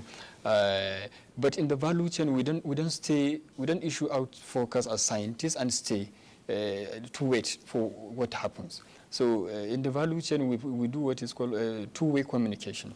We generate the forecast. First of all, the WMO encourages us also that we should involve the users of forecast, even in generating the forecast. So what we do, by the time we run the models, we call all the MDAs in the country, especially those at the federal government level, to now discuss the forecast. Okay, how will this forecast will have influence or impacts on agriculture, on water resources, on disaster risk management, of course, on health. So they now profile and now translate the impact of the forecast to the specific sectors. And with this, we now come up with the product known as the seasonal climate predictions. So if we do this and we now release it, our downscaling activities now allows us to have even contact with the users. So there's a component in forecasting that we call user communication. When you involve the users in generating the forecast, you now generate and then relay the forecast. You then follow up to see first we even monitor the performance of the forecast scientifically. And we have reliably confirmed from our scientific analysis that most of our forecasts achieve more than 90% precision. And this also in addition to the testimonies from different stakeholders. So we do follow to get the response of the users, how they have fared.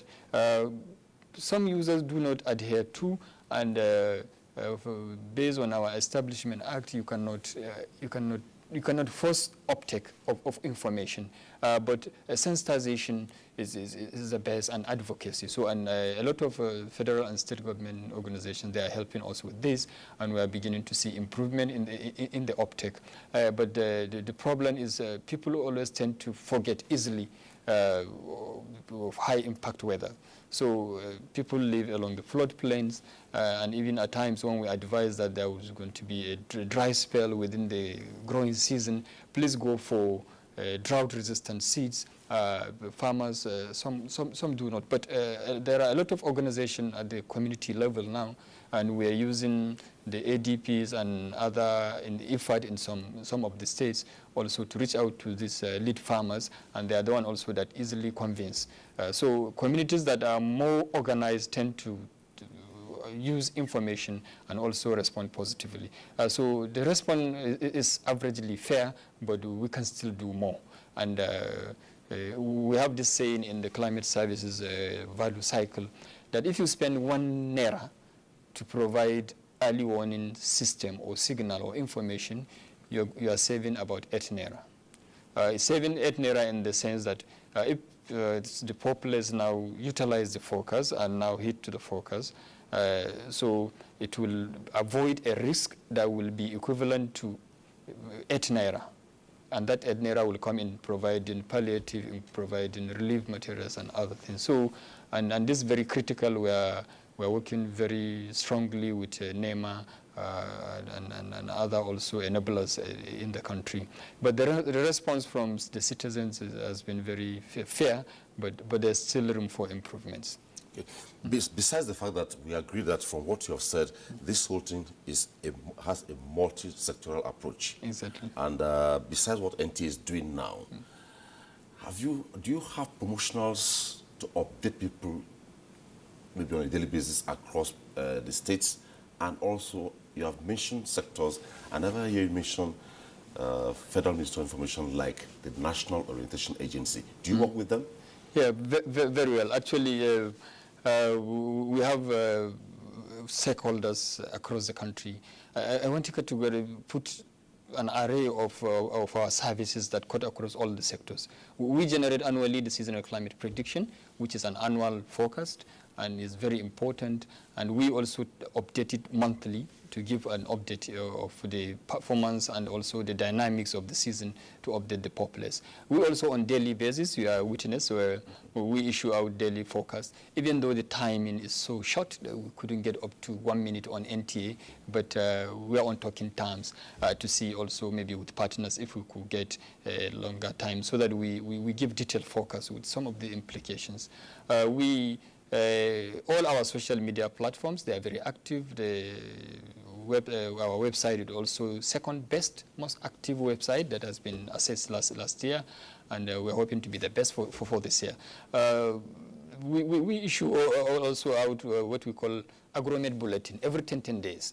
It's on our website, and also we have a list on our list. We have a list of agencies that we release, including NOAA. NOAA is an organization that we value so much because they have representations all over the local governments, and very soon we have arranged even for a courtesy visit to strengthen this relationship.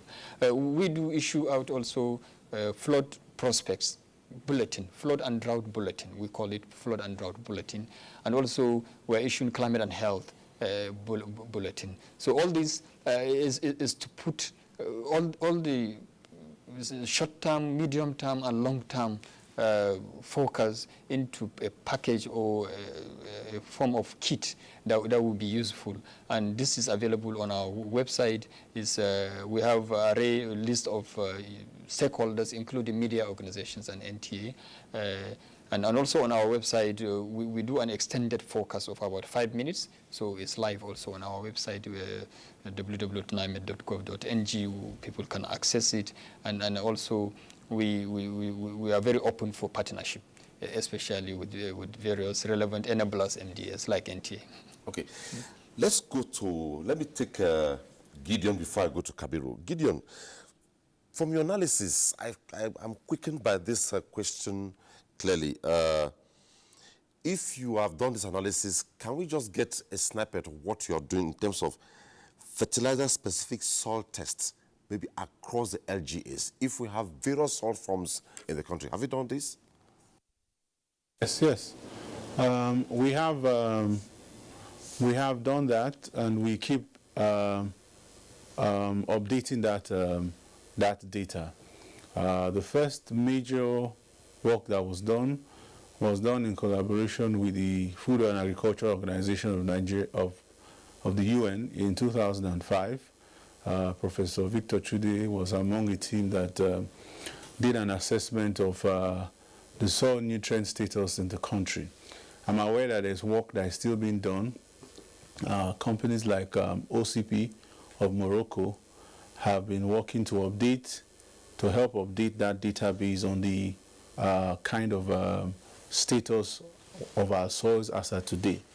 That information has been very, very relevant in guiding the fertilizer plants in the kind of crop or the kind of fertilizers or what we call blends that they formulate and put out to the farmers.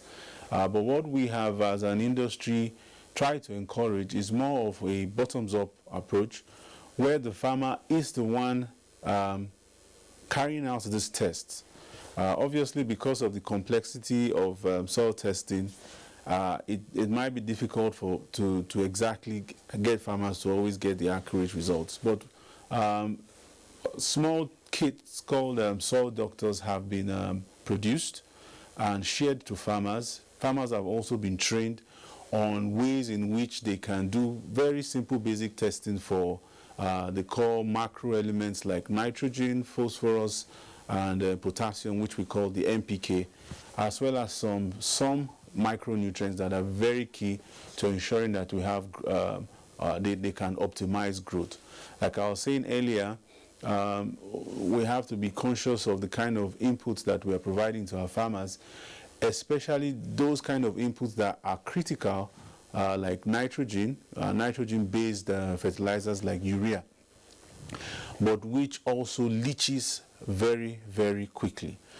So we have come up as an industry, not just in Nigeria alone, but as part of a global community, with innovations that help to release the fertilizers slowly. Some of these fertilizers are coated in a way that they don't exactly give out all their nutrients as quickly as they normally would. We call them slow releasing agents that we put so that they can just provide those nutrients optimally for the crop to be able to grow as well as it should. Now, like I said, it's a little complex, but it has been broken down working with the enablers that Professor Matazo was speaking about, the Ministry of Agriculture and other relevant agencies, to try and see how they can break it in languages that farmers can understand. The feedback we are getting is very, very positive. Over the last 5-6 years, we have seen farmers begin to demand more crop-specific fertilizers. And that's why what we are doing in the Presidential Fertilizer Initiative has had to change gear. Because now you're having farmers being more responsive, asking for more specific fertilizers other than the generic 20-10-10 that has been provided. And we're going to see more of that as farmers adopt more and more the soil testing and the soil, what is called the soil doc that is being promoted now. That way the farmers are better informed and they can be careful on the kind of fertilizers that they demand. Now, don't forget it's an industry and it's a business. It must be demand driven. So we are confident that when you have a sizable pool, the blending industry has grown to be able to meet those kind of needs. So today, whatever blend is required in Nigeria today, we're proud to say that under the Presidential Fertilizer Initiative, supported by Mr. President, those fertilizer blends can very well be produced here in Nigeria. Gideon, Kabiru, agreed.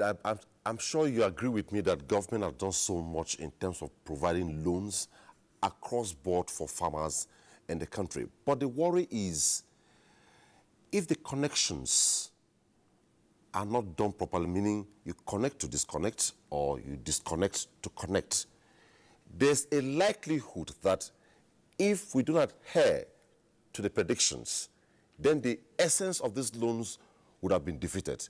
Are you concerned about this? Pretty much, you know, when I look at the quantum of money that has been put into agriculture in at least this administration, in the life of this administration, I am puzzled that we still have this skyrocketing prices of food items and things like that. The first thing that comes to my mind is that the farmers being targeted or who access the loans is not that scientifically generated. Because over the years, during ATA, during GAS and all that, we had a figure that government had been bandying. It was like 14.5 million farmers. And all the interventions from the CBN and even this job for agriculture or agri-job that the Federal Ministry of Agriculture is promoting, they are only targeting about, one is 2.4, the other one is about 1.1. That is the loans from CBN are targeting to 1.1 to 2 million farmers. Now, if you're talking about 14.5 million farmers and you're only accessing 2.4, then what happens to the others? So what is there is, unless we come to terms with reality, that is to say that we actually give the farmers who will use the loans and pay back for others to get, so that the thing would revolve and many people will get. It will be a very Herculean task for Nigeria to reach the promised land. We have all this information. Gideon has been talking about crop-specific, soil-specific fertilizers, which we have been talking about. We have attended conferences, workshops. Professor Chude we have been working with him. We supported them for the soil science bill. Even the fertilizer bill that we were spokespersons in the Senate for all those, and they were passed. And then we feel that if these things are all enforced, we will get the right kind of fertilizers, the right kind of inputs of whatever kind that we will use. Recently, we even got the FBP bill passed. And there are many, many things that are happening now to help the farmers. But the financing, I think, should be revisited. We should really look at it very well, because the financing is not going to the real farmers. That is why I think the CBN is a bit scared now that all the monies they have been given will not come back. And they are having problems with even NASAL in the way they administer these loans and all that. And I think it's all because, not because I'm in AFAN. You know, I was president of Poultry Association of Nigeria, which is a very important and integral part of the food system. And I know that in that category, we used to have a very close-knitted relationship with each other. So that if, for instance, we had avian influenza at some point, all the farmers came together and we sorted ourselves out. We were even able to get a compensation from government because our voices were heard. Today, we buy all the medications that we have to use for the birds to become, either to the laying stage or to the table stage. And because we are harmonized in what we think. In AFAN generally, what the financiers do not understand is that the AFAN has a mechanism where we have, we know our farmers. We know them. You are a member of AFAN because we know the coordinates of your farm. We know where you farm, and all the leaders are in your locality. So you cannot come and say you are a farmer when you are not. But what we have seen is that so many briefcase farmers have got these loans, and they are using them, to do other things. That's why they are not repaying. If you look at even the rice program, look at the amount of money that was put on rice, for instance, and now you have almost scarcity because the costs are very high. That non-availability, non-adequate availability is there, and that's why you have these problems. So there are many, it's a gamut of things that you have to look at. While you work to improve the productivity, you also have to judiciously apply finances.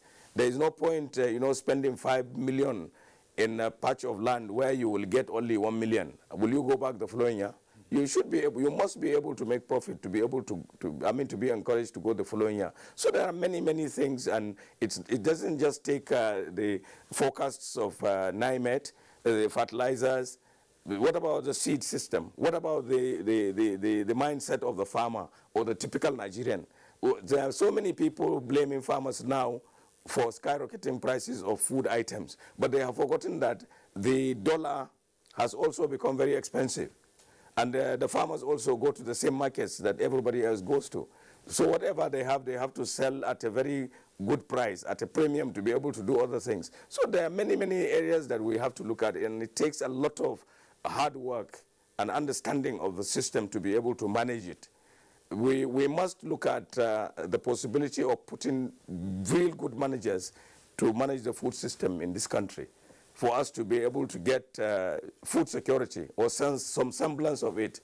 The Americas, for instance, are quite comfortable today in science and technology in many forays that they are making, globally, because the people are not hungry. People eat good food, balanced diets and all that, and therefore they have good brain power.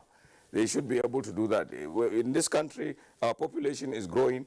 The possibilities of really getting food security is diminishing because we have so many problems. If you take the climate change is a factor, is a threat factor. The insecurity is a threat factor. The availability of good seeds, good inputs, mechanization, and so many things are there. So it's not possible for you to really pay back what you borrow, or to be able to do this thing as if it's all roses. There are many problems that you have to encounter every day. But thank God thank God the attention that is being given now by this administration is very, very encouraging. And if this continues, if we don't have policy somersaults, and if you have the right kind of people running or managing the MDAs and ministries and all that, I'm sure we'll get there somewhere. Maybe in our lifetime, maybe not. And this is my take, and this is my experience. You know, I've been around for many, many years. I was president of Poultry Association, now president, and before that I was also, and I still have my farm. So I know exactly what is going on.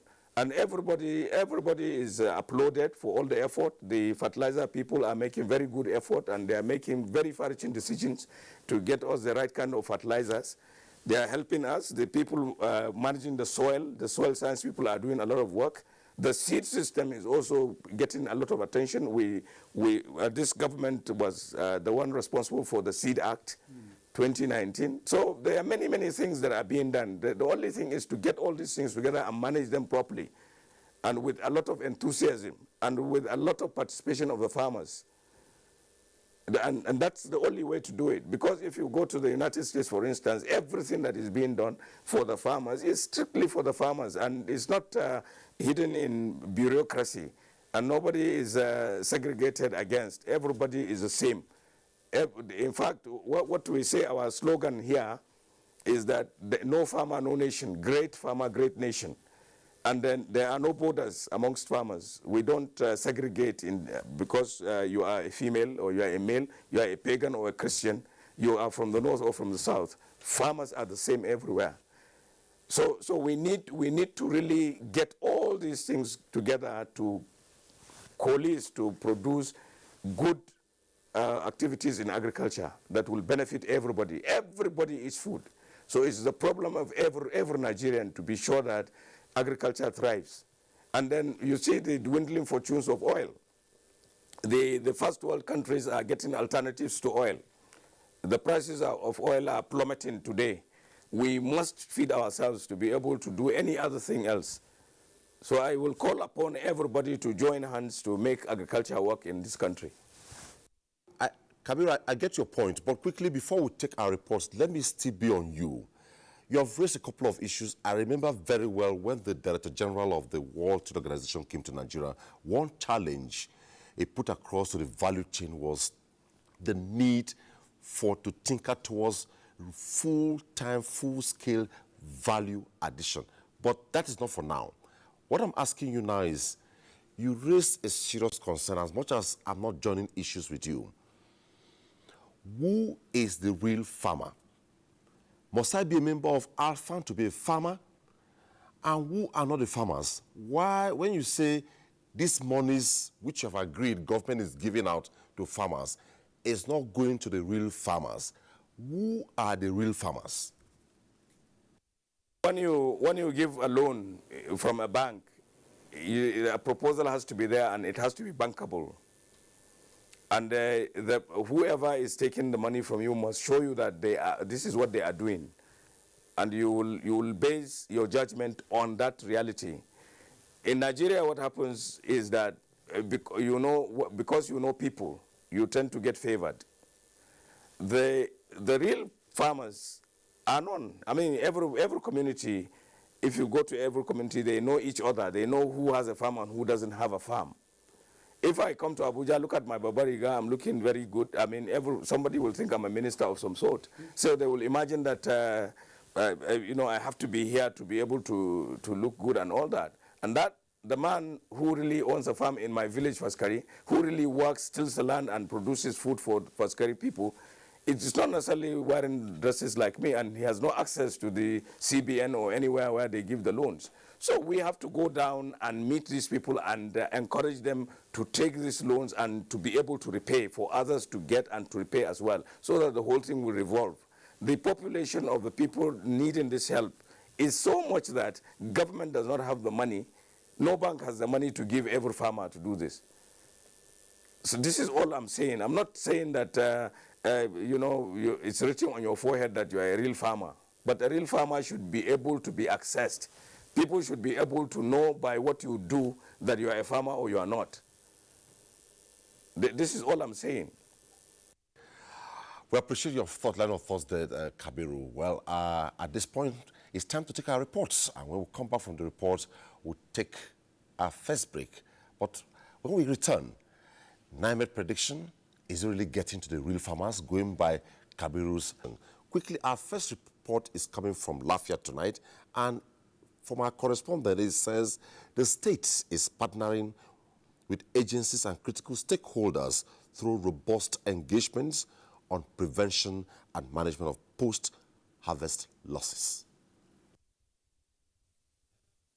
Studies showed that despite the huge output by Nasarawa State in the area of food production, it has been struggling with the challenge of making them available all seasons. This is because with over 80% of its population mostly farmers, the state is still facing one of the perennial challenges of keeping farm produce to attract good prices, which is largely attributed to lack of modern farming technology, storage facilities, and enlightenment on the side of farmers. Key players said apart from good quality seedlings to prolong shelf life, post-harvest losses usually start at the point of harvest, where farmers still use crude methods of harvest, which in turn affects the entire value chain of crops. Handle what they produce from the farm carefully so that we don't lose the quality and the quantity of what is produced. Like I told you, if you dry this in on the highway, it has a lot of impact on the seed. The quality you go to plant will not be the same as one who does not dry it on the quota or on the highway, because the moisture from the quota will affect the content of the seed. Now, even though the mechanized machines are always at the high side, but we advise our farmers to group themselves. If they are grouped, they can buy one for their group. Today is in this man's farm, tomorrow is in the other, to also assist them in a very long term. After you have lost some of the harvest in the field, some that are deceased will continue to storage. And before storage, your harvesting method is also important. When you harvest, you must be sure that you don't injure your crops. They are also of the opinion that it is high time farmers leverage on local technology for harvest and preservation for not only local demand, but for international markets. Our next report coming from Benin, Edo State, indicates that farmers have adopted a new farming schedule to counter the loss that may arise from any flooding disaster. It says major rice farmers in the state on their level of preparedness against flooding of farms is predicted, as predicted by the NIMET authorities.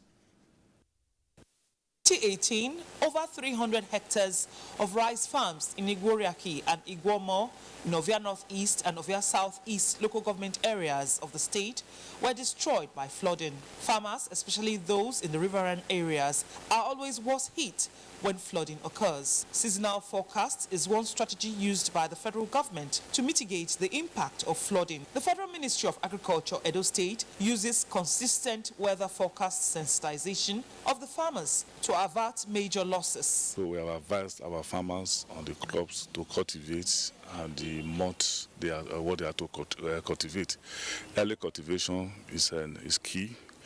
And in those states, we know the areas that are usually flooded. These are communities along the bank of River Niger. Talking about Agenegbode, Anegbete, Osimegbe, Odochi, Aziz. And the major crop they cultivate is rice. And we know we have two types of rice, the upland and the lowland rice. For the farmers, early planting and harvesting before the onset of heavy rains have reduced their woes over the years. The heavy rainfall, we now decide to be using a quick maturing product like Faro 44. We plant it on time, then use water pump to support it till the rain will start falling. By the time the water will be coming, we'll be harvesting. Then after the harvest, when it is season again, we plant along again. Then we use water pump to pump it. Okay, that's what our size. That's the system we are using now. What we always do, we plant early and we harvest early. That is all. And we make preparation of buoys and boats so that when the flood is coming, we can enable to pack our goods. According to the 2021 seasonal NIMET forecast, while most parts of the country are likely to have the usual length of growing season, only 300 days have been predicted for the southern part of the country. The report from Benin takes us to our break tonight. When we return, we sustain the conversation through a couple of tweets that have come in. Stay with us. Face should not mask your beauty. The primary purpose of a face mask is to protect the wearer from bacteria, dust, pollen, and viruses such as COVID-19. But now that face mask has become part of our daily wardrobe and accessories, Transgreen Nigeria Limited is introducing O-Care colors. O-Care medical face mask now comes in different colors to match your unique style and different attires. O-Care medical face mask is comfortable to wear, easy to breathe through, and does not leave marks or rashes on your face and can be specially branded to suit your taste. You can get your O-Care medical face mask today from pharmacies and supermarkets near you. O-Care. Protection you can trust. O-Care. Coronavirus is real. Steps to avoid this pandemic. Wash your hands regularly or sanitize your hands. Keep social and physical distancing. Avoid crowded places. Stay at home unless absolutely necessary. Don't touch your eyes, nose, or mouth if your hands are not clean. Avoid the spread of coronavirus. Coronavirus is real.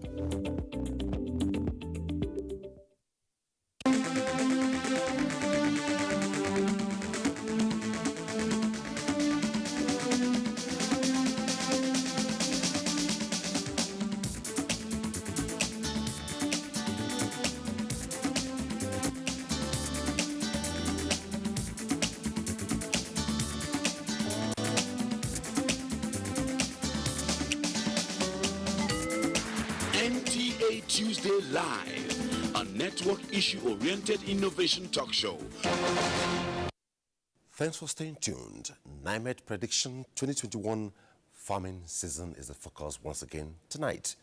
A couple of tweets came in as we went on break, and the very first is directed at the DG NIMET. It's coming from Anche Danladi. It says, Mr. DG NIMET, why is it hard for we in Kaduna State and environs to have rains up till now? Thank you. Okay. Yeah, thank you so much. If you could remember vividly, exactly about three weeks ago, we issued out an alert for false onset. It rained consecutively for 2 days in Kaduna, and that was a false rainfall. Just what we experienced within the transition period. In between the bigger seasons, that is the dry and wet season, we have in between seasons. So the season before, the transition before the rainy season, and also transition after the rainy season. So in Kaduna, the onset dates are not yet matured, and the rains will be well established by middle of May in Kaduna to third week of May. So all these things, rains are preparatory rain that signals that the season is coming, and is meant for land preparation, for acquisition and procurement of inputs such as fertilizer and coal. So the rains are not well established in it's just the coastal areas and the significant portion of the southwestern states that the rains have stabilized. So if you look at our forecast, it signifies this, that the north central states will have their rains beginning from the middle of this April to second to third week of May, and this is what we are witnessing. So we are in transition. So and the rains will come. So but it's just to be on the alert, and also do not rush to plant. Especially the last report from Edo, because they have alternative source of water that they can irrigate. But areas in the north where some locations that are not close to rivers and source of water like dams, there's no way you can provide that supplement. So it's very dangerous. We have a local planting, early planting terminology we call binne. So that is very dangerous. And even if the seeds survive, it must have suffered a lot of heat, and also insects also destroy this. So, and it will not give a very good yield. So the Kaduna listener and the viewer, please just prepare for the commencement of the season. So Kaduna is not an exception. Yeah, it's not an exception, exactly. From the forecast. Yes, exactly. Okay, the next one is a very strong message coming from somebody highly placed in government. It's coming from the Chairman, House Committee on Agricultural Colleges and Research Institutions of the House of Representatives, Honorable Munil Baba Danagundi. Yes. The first line goes to Gideon. Gideon, listen clearly and react to it before I take the second line to the DG NIMET. It says, "Good evening. Well done for this important program. Please permit me to make an observations as follows. 1. The program ought to have invited a scientist who specializes in seed development because it's more important than fertilizer, considering seed as a key input in agriculture, which is 50% of agricultural productivity. Also, seed that are tolerant to flooding as well as drought are already developed and released in the country." Gideon, how do you react to this?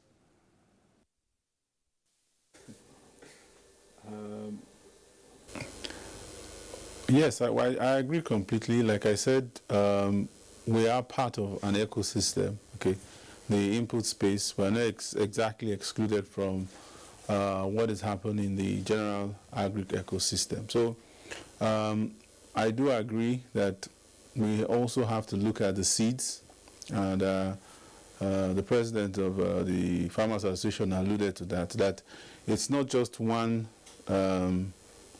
group or factor working in silos, but it's a system that works to ensure that we have the kind of results that we need.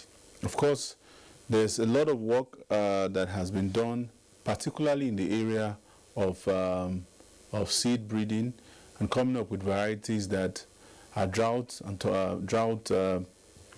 tolerant. So these seeds are already they are available there for seed companies to take and multiply. I saw the report you just showed earlier of the farmer in Edo State that have adopted different strategies to be able to manage their peculiar situation with respect to flooding. So they don't plant Pharaoh 44 as early as others do. You know, everybody has to adopt a system that works for them. So I completely concur that the seed component has to be looked into. But having said that, it's also important to note that there's a lot of work that has been done. I think that's one challenge we have in this country. There's a lot of work that is being done. The president of AFAN alluded to this too, but it seems to be done in silos. So there's a need for a coordination for us to have that kind of boom effect that we're trying to see in agriculture. There's a lot of work that has been done in the seed space, fantastic work. Credit to this administration. In addition to our bill in the fertilizer space being passed, the Seed Act was also passed. But many may not be aware that we have a lot of seeds that have been developed specific to our own ecology and also designed in ways that address some of what we have already termed as shifting climate change. But in terms of getting these seeds to the hands of business seed companies to be able to multiply them, a certified seed before farmers will buy, that's where you have a big gap and you have a big challenge. So there's a lot of work that has been done, and I think it's a good suggestion to have everybody speaking so that we can have the same effect. But I surely don't agree that seeds are more important than fertilizers, but we're not competing. Thank you. So much, Gideon. Well, the second line of his thought coming from Honorable Munil Baba Danagundi, who is the chairman, House Commission on Agricultural Colleges and Research Institutions, House of Representatives, is directed at the DGNAM. It says, I'm a stakeholder in the agricultural sector. Apart from being an active farmer, I have never received any invitation from NIMET, so I wonder which stakeholders did they invite. So lastly, I want to commend you for this program, but emphasis should be on research and development as it relates to weather uncertainty. I think Kabiru raised a couple of issues before we went on break. So how do you react to that? Okay, maybe just to start with the honorable member's comment. Yes. We normally invite different categories of stakeholders during the public presentations, including Senate, all the rainfall-sensitive sectors in the Senate, especially 2020, were invited, and we got over about 1,000 participants. And the House of Reps also, most of the rainfall-sensitive sectors. But remember, 2021, we were just graduating from COVID challenges, and then so we're having limitations of invitees to physically come. So most of our stakeholders participated virtually. We got about 1,300, but as you made mention of this committee, I've already noted it. Yes. And if he can send his email, we're going to include him in our list. I believe you listen to the program. Yeah, definitely. We'll follow up on that. Yeah. So it's very critical. Please, we work with IAR in ABU. We also work with NRLs. So and some of these coordinated activities in these agricultural colleges, and we have seen a very good window of relaying this information through this platform. So, Honorable, we are a major stakeholder, and maybe we apologize for omitting you. It must be it was not intentional, but we look at all the committee members, especially, so if we're going to invite everybody, we're going to breach the COVID protocol. So, but we apologize, but you are a major stakeholder, and we would like to work with these colleges of education, agricultural colleges across the country, especially in putting some of our products on experimentation, and also we are adopting what we call community adopted villages. So they have gone very far in this, and NIMET is also learning on this. So we're identifying communities around Abuja that will be our adopted villages, so that even if you come up with a fresh product in agriculture or any sector, we're going to test the product with the community, and then also we'll also do a lot of sensitization and advocacy, so that we document this, and then it becomes like a pilot project, and then we expand. So thank you so much, Honorable, for I'm sure you're very much in. It's the interest that must have provoked this. Let's quickly go to Kabiru. Before we went on break and to a couple of reports, you raised very deep issues which we can't even contain within the space this program allows.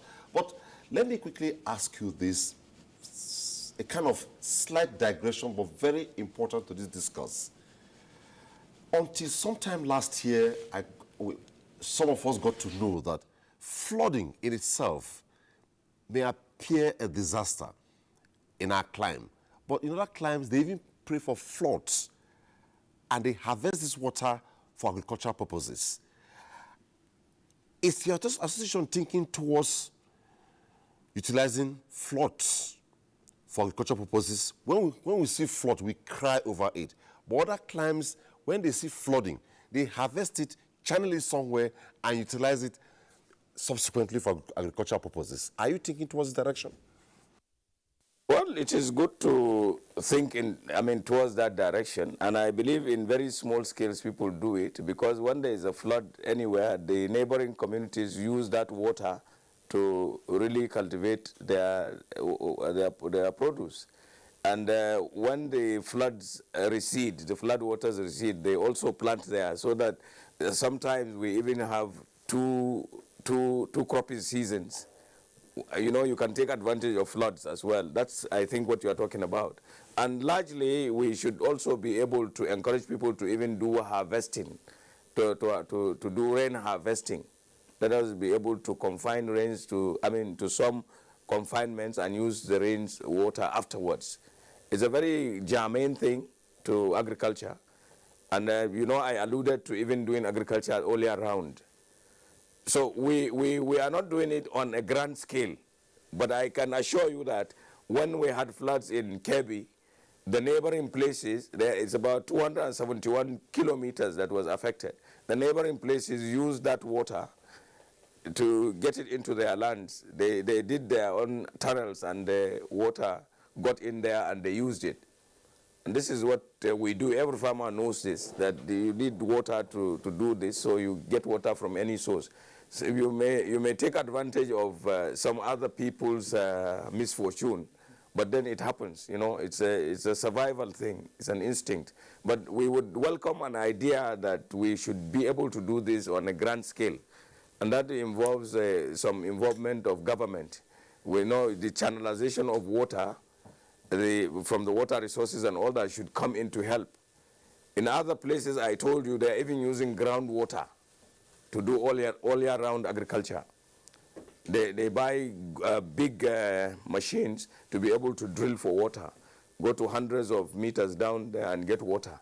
So here, when we get the abundance of water and even flooding, we should be able to use that water and to keep it into places where it will be called upon or used, just like other people do, you know, in the villages. They have small ponds that don't dry up, and they use it to do their dry season farming. We should be able to do that. And we welcome any assistance to in that direction. You know, we are poor people, or we'll get there. Farmers someday will be the richest people in this country. Ibrahim, we'll take our next line of reports beginning with Bauchi, then we go to Enugu. From Bauchi comes a report that coming from the heels of NIMET prediction for the year, farmers have expressed confidence towards overcoming the likely negative impact of the prediction on farming activities, considering the level of their preparedness so far. According to the Nigerian Meteorological Agency, NIMET, normal to above normal rainfall is expected across the country.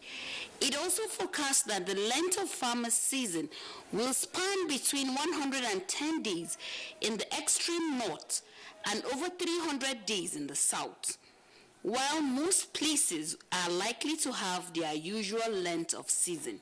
State Meteorological Officer in charge of Bauchi State, Buba Sule, says Al-Aleri and Tafab-Aliwe local government areas of Bauchi State will have their onset of rain on May 15, 2021. The rainy season will start by 15th of May.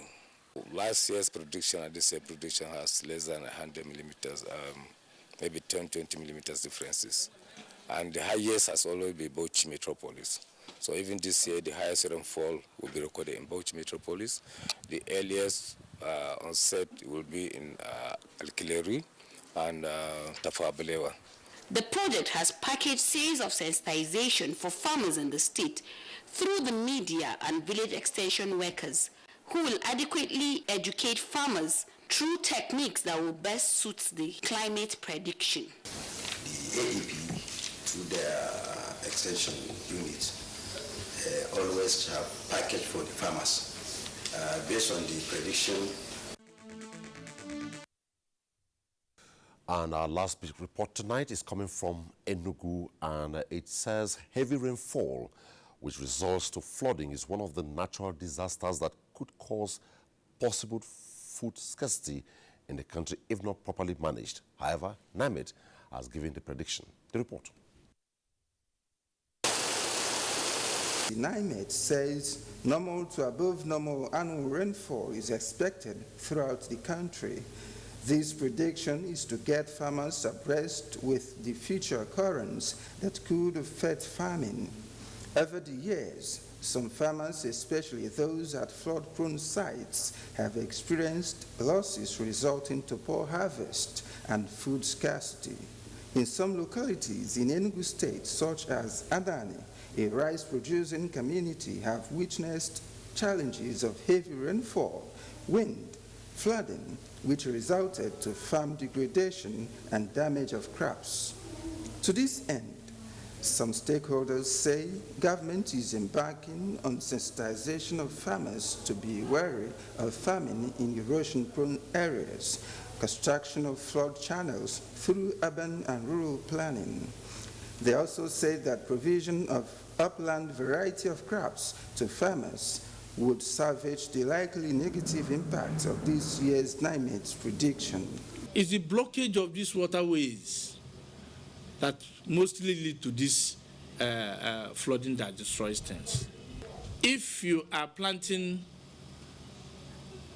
around the riverbank and you've had that there will be heavy rain that could lead to flooding, all you need to do is either you go early, plant early, and harvest early. By this kind of prediction, and if it plays out, given that you will have less people now in farms, because people are scared to venture their normal farms when people have to travel, farm and come back. Nobody wants to go and work for nothing. They also appealed for farmers and government proactiveness in responding to flood cases in the state. Now that Nigeria is facing economic hardship, all hands must be on deck to ensure safety of farmlands for greater yield. The report from Enugu is the last report for tonight on the program. Now, we'll sustain the conversation now.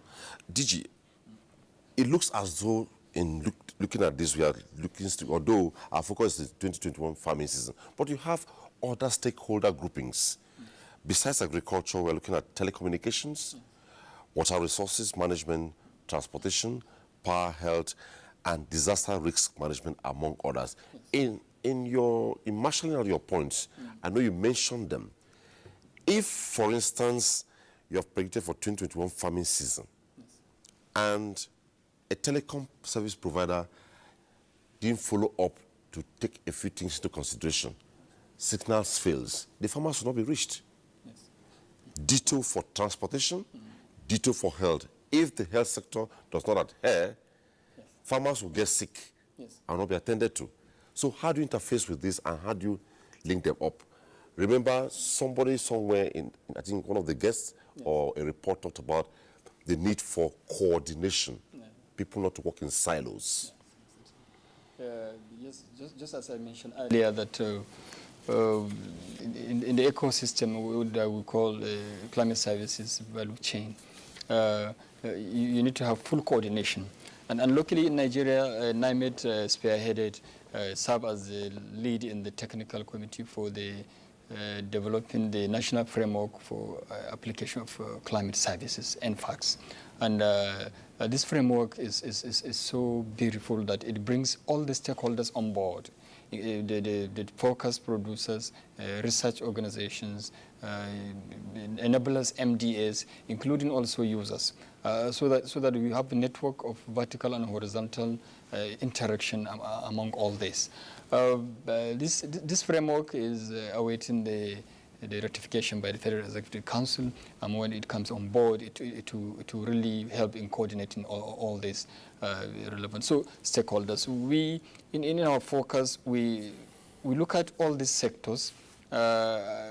They contribute directly or indirectly to the growing, especially for farmers, like the health component. We provide in the report, in the prediction, we do meningitis and malaria forecast because so that the health ministry will integrate this forecast in planning for their supplies, in planning for stockpiling and distribution also. So because when there is epidemics, it affects productivity generally. And of course, the focus we provide for land transportation and so, like for aviation is per minute per second, we are in the sector throughout 24/7. But for the one we provide for land transportation, at least is to first provide safety for road users, and secondly also for construction workers, also to plan their activities. When the rains are beginning to commence fully established, you don't fully engage into full construction activities. So you use the dry season months, and all dry spell period we provided to all this thing. For the telecom industry, just last 2 weeks we issued out an alert on high intensity storm that for weakened poles and some of their installation they need to reinforce them, because the first and the last rains beginning and the cessation period also is associated with high intensity storm, wind storms that tend to destroy some of this. So when all these things affects the value chain, it generally affects the general well-being of the farmers, and of course it will have a negative impact on the productivity, and of course even the yield at the long run. So the most important thing is partnership. We just need to partner, and we all MDAs, we open up for partnership horizontally at the federal level, and then also vertically at the sub-national and the local governments level. I think when we work more on this, to provide seamless coordination, and that will reduce the vagaries of weather and climate. We are doing effective coordination with NEMA, we're doing effective coordination with Nigerian Hydrological Agency, with the Federal Ministry of Agriculture. We're planning to do downscaling activities with them, and I think it's fantastic. And but we need to bring all the rainfall sensitive sectors, almost all the socio-economic sectors of the country. This framework, when passed, will really aid in handling this issue. Before we quickly go to Kabiru and Gideon, this angle, farmers should keep themselves abreast of weather patterns to avoid being punished over the ignorance they show on climate matters. That's one leg. You just talked about having a meeting with telecom providers. Yes.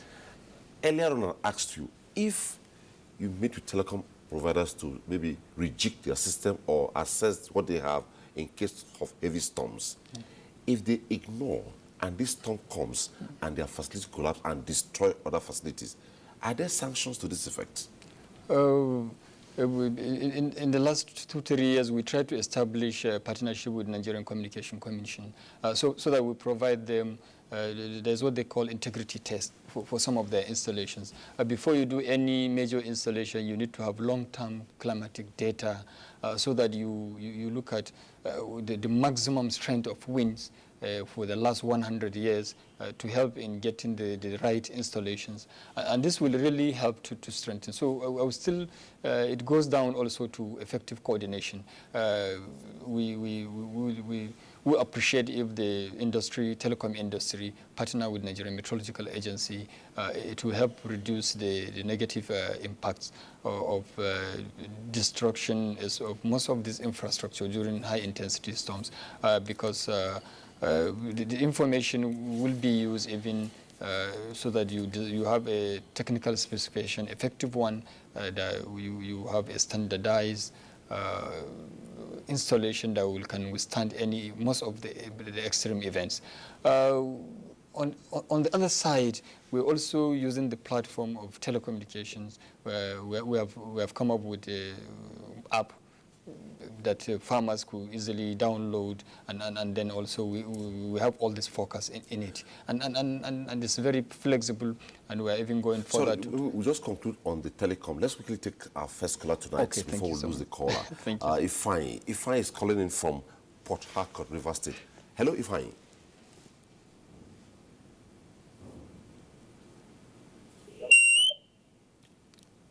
Hello, Ifeanyi.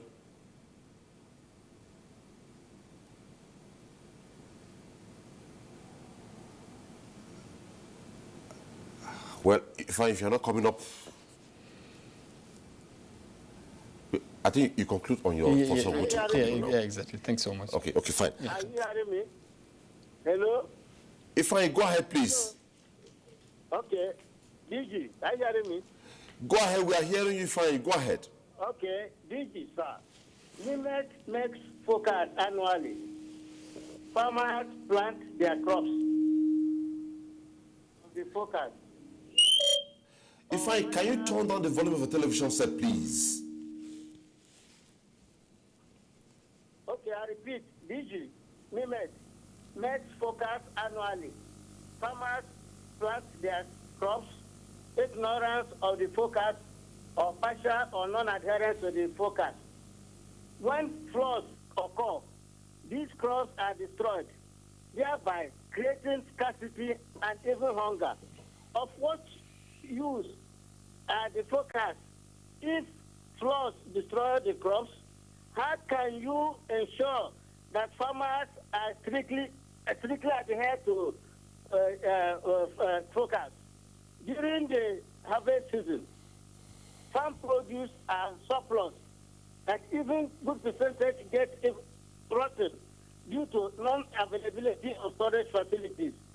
Please, may I know, few months after, there occurs scarcity and the price skyrockets.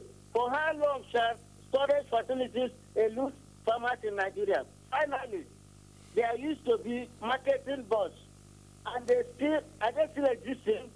You are aware that most of our produce fail international quality that are rejected or returned back.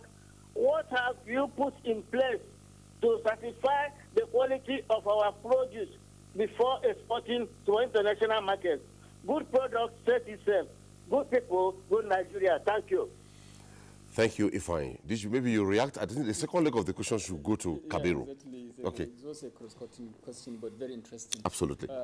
It goes, our mandate basically is to provide advisory services for decision-making on all matters regarding weather, climate. And then we're doing this advising the federal governments and all the MDAs, and of course also Nigerian citizens. We do this especially for farmers. We are very passionate. We've even gone far to even develop what is called crop climate calendar, to give a timeline based on that year's forecast of timeline of activities from land clearing to harvesting for all the crops. So in doing this, I think we're making the information much more flexible for the farmers, and our laws does not allow us to now force users, especially farmers, to use this, must use the forecast. And that is why, as I said, in the value chain, we are producers. We have enablers, those that can also help relay the information to them, to the farmers. But basically, it's very important utilization of the forecast, and also it saves the farmers from loss. And I think you don't need anybody. You don't need somebody to force you on doing something good to you that will bring more yield, more income, and more improved livelihood. So we're still advising farmers that let them be very flexible, let them adhere to this forecast, and let them be giving us even feedback. How do they feel? Are they happy? Do they get the forecast the way they want it in terms of content, in terms of quality, in terms of timeliness and other things? So that will help us also to do some adjustment. I'm also very happy to render all the services required, especially in the agriculture. We are into all the sectors, but agriculture is more than 70% of the country populace participate in this sector, and also more than about 90% of it is rain-fed. That's what makes it very sensitive. Yeah. Before we lose the next caller, we have the next caller calling from Makodi, Kene. Hello, Kene. Yeah, hello. Good morning. Good evening. Good evening, Kene. Thank you very much, Emily. And I want to put it here clear that we, a country in Africa where we practice agriculture, I want to advise Nigerians that we should try as much as possible as a people and, adopt the system. Let us revisit the template in which we've been doing this in decades ago. We should visit the agricultural templates and try to adopt this, put it in the present tense, and then, include the mechanization of the agriculture as we practice globally. I think that will help us. While growing up as a young man then, we used to hear about agricultural extensional workers. These are very, very excellent workers in the Ministry of Agriculture across the state or the country, so to speak. But today, as we speak, we don't have such in our various Ministry of Agriculture across the state, across the country at the federal and the state level. We should try as much as possible. Let us go back to the drawing board. The template is there. Everything is there. We have competent people. I've been listening to the guests in the studio that have been speaking excellently well. You have so much brilliant questions. You ask them, they give light to it. Why not we go back? Let us trace the history of agriculture, how we've been succeeding before now. We should try and bring this back on board. I tell you, Nigeria will be flying from anywhere it's supposed to be flying. Custom agriculture. If we do this, I think the country will move forward. And agriculture, as we know, it is something that we're not supposed to be politicizing. But for this instance, agriculture has been politicized in this country. Things that are supposed to be given to the people who are supposed to be using them in the farming implements are not given to the rightful people. And this is wrong. So I appeal to the government, and I also challenge the government at the same time. Let us revisit the template of agriculture in Nigeria. In all the 33 states, including the federal capital, let us have this situation at back, at heart. The young people, as I speak to you, they are willing to work, willing not to go back to the offices, but go back to the farm. You can feed yourself. There is this saying that everything we need is on the ground. If we go back to the ground, if we dig the soil, we can get whatever we want. I want the government to encourage the people who want to go back to the farm. I want the government to encourage everybody who's supposed to go back, and let us have our country back. Thank you very much, and God bless Nigeria. Thank you, Kene. And from Kene's call, let's go straight to Kabiru. Kabiru, I know sometime at some point you talked about the fact that the nation needs the farmer and the farmer is the nation. That's what Kene has just talked about now. The second side of Ifeanyi's call from Port Harcourt, how do you react to it? Well, let me address Ifeanyi's question in the way that I understand him.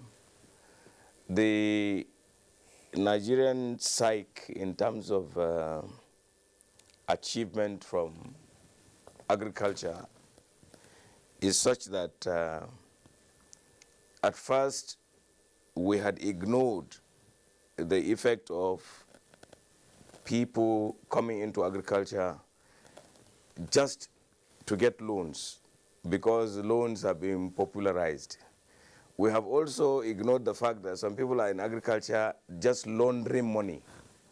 They are making money from elsewhere, maybe it's through illicit activities, and they are putting it into agriculture and therefore not paying proper attention.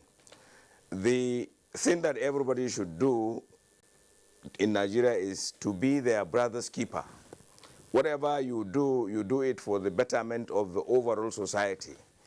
That if in your neighborhood you are the only person who has the wherewithal of life, you will not be free from people asking you to help and things like that. So coming from there, I'm going through maybe an academic assessment of the whole situation.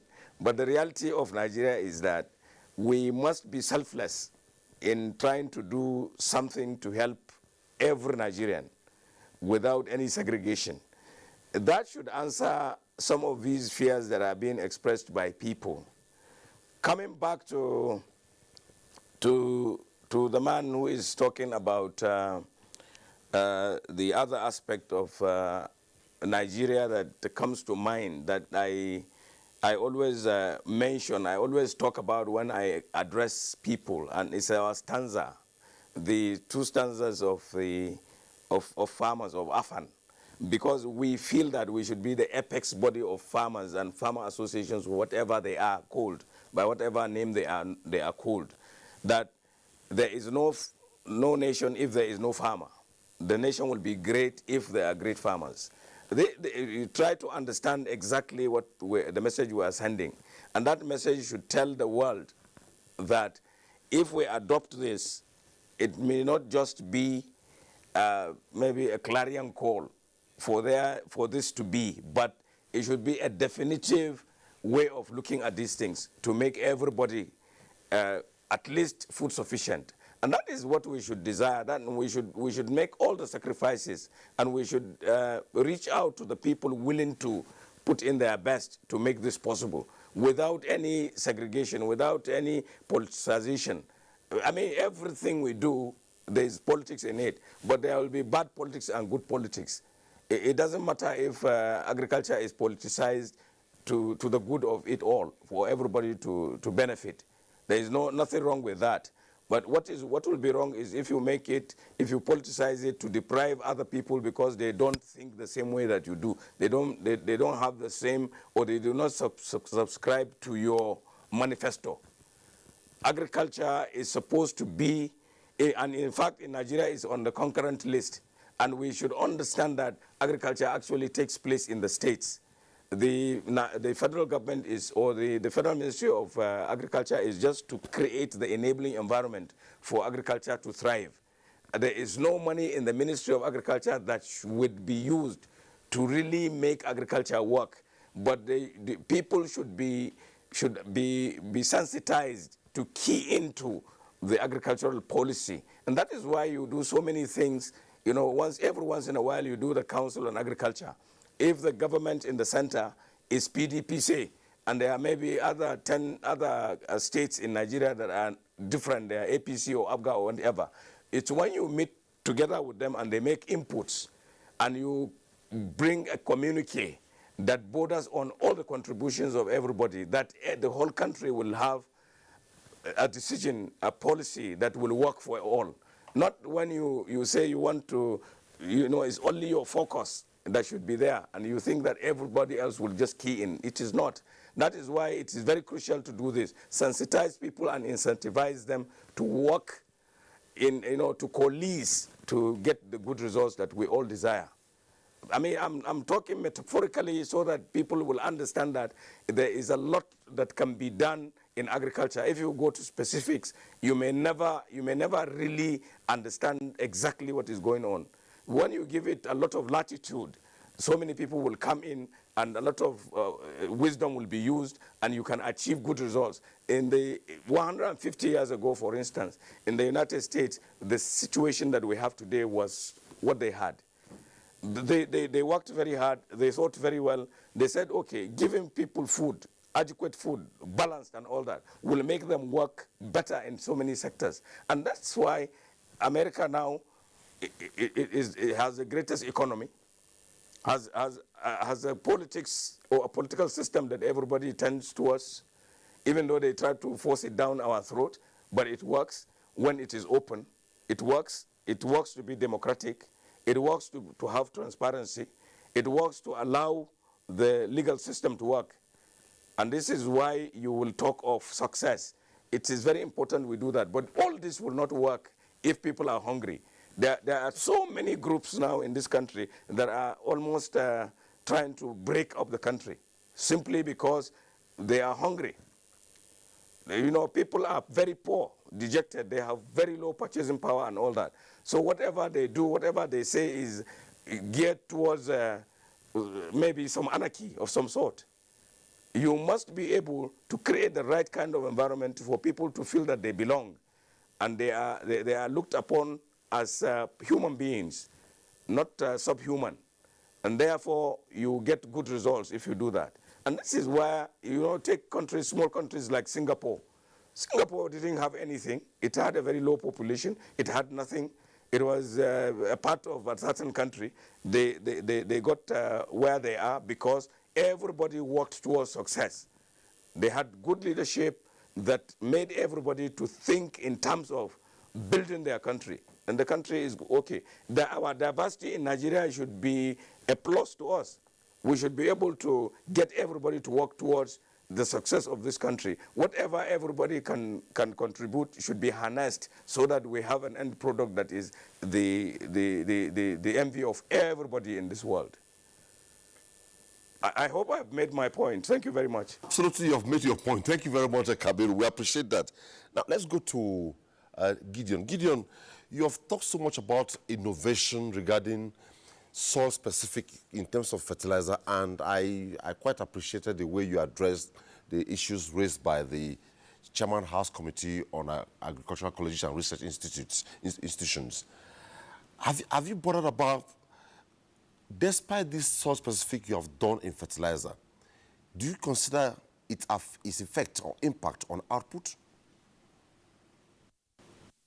The goal of such innovations is ultimately that farmers will be able to maximize their output. That's the goal of why we do what we do. So the Presidential Fertilizer Initiative, of which I'm part of and we're proud of, has deliberately looked inwards to say, how can we grow our capacity? Because what we used to do before as a country was allow or bring in generic fertilizers. Now, what we do in the fertilizer or the blending sub-industry is to mix fertilizers in the ratio that these crops require. Unfortunately, that capacity was weak before the Presidential Fertilizer Initiative. Now, farmers can test their soils and come and say, this is the kind of nutrients that I need, and the capacity is there now to be able to give them the type of fertilizers they need. Yes, there's ongoing work that needs to be done, and that is why we'll continue to work with our big organs in the farmer associations and ask them to be able to sensitize farmers towards understanding how to come up with this type of fertilizers that work. Because there's no good story as a successful story. You know, it's very attractive. When farmers see that, you know, one farmer has tried it this way, it works, it just spreads like wildfire. Like we said earlier, this is not entirely new. We don't take credit for a lot of these things because this work has already been done. What we would particularly be excited about is the vigor. It is the speed and the commitment that we have seen, particularly on the part of Mr. President. He has given a lot of encouragement to the fertilizer industry. We started off with just about 2 blending plants in 2016. Today we have 44 blending plants, and these are not government investments. This is doing what we expect government to do, create the enabling environment, and then private sector investments will thrive. Okay, so what we have been able to see now is an industry that has been built because government decided to do the right thing. So what we want to see is that sustainability, where I don't need to go to government to talk to our farmers. We don't need that wedge. That wedge has to be removed. So we need to get there as a country where input is talking directly to the people who need it, and we together we are all shaping that discussion. It's not because we are depending or relying on interventions every time from government. Government can only do so much. There are so many needs that government has. So the essence is to ensure that we are able to collaborate in a way, like I said, that we will have that boom in agriculture, but not in working in silos, but working together as an ecosystem and as a family. Because it's not just about us anymore. It's about creating a space, an industry that works, a sector that works and can move from contributing 29% it's doing now to GDP to, who knows, maybe another 40, 50% like it used to do. Thank you. Gideon, quickly, DigiDesk and that tweet said recently issues with you at Buba Yaza. It says rainfall prediction and the usual calendar change and the beginning of rain. Does it have adverse effects in observing the usual number of months in our annual calendar months? I mean, expect concentration in the falls in some months in between. If so, is it why we witness some floods? Okay.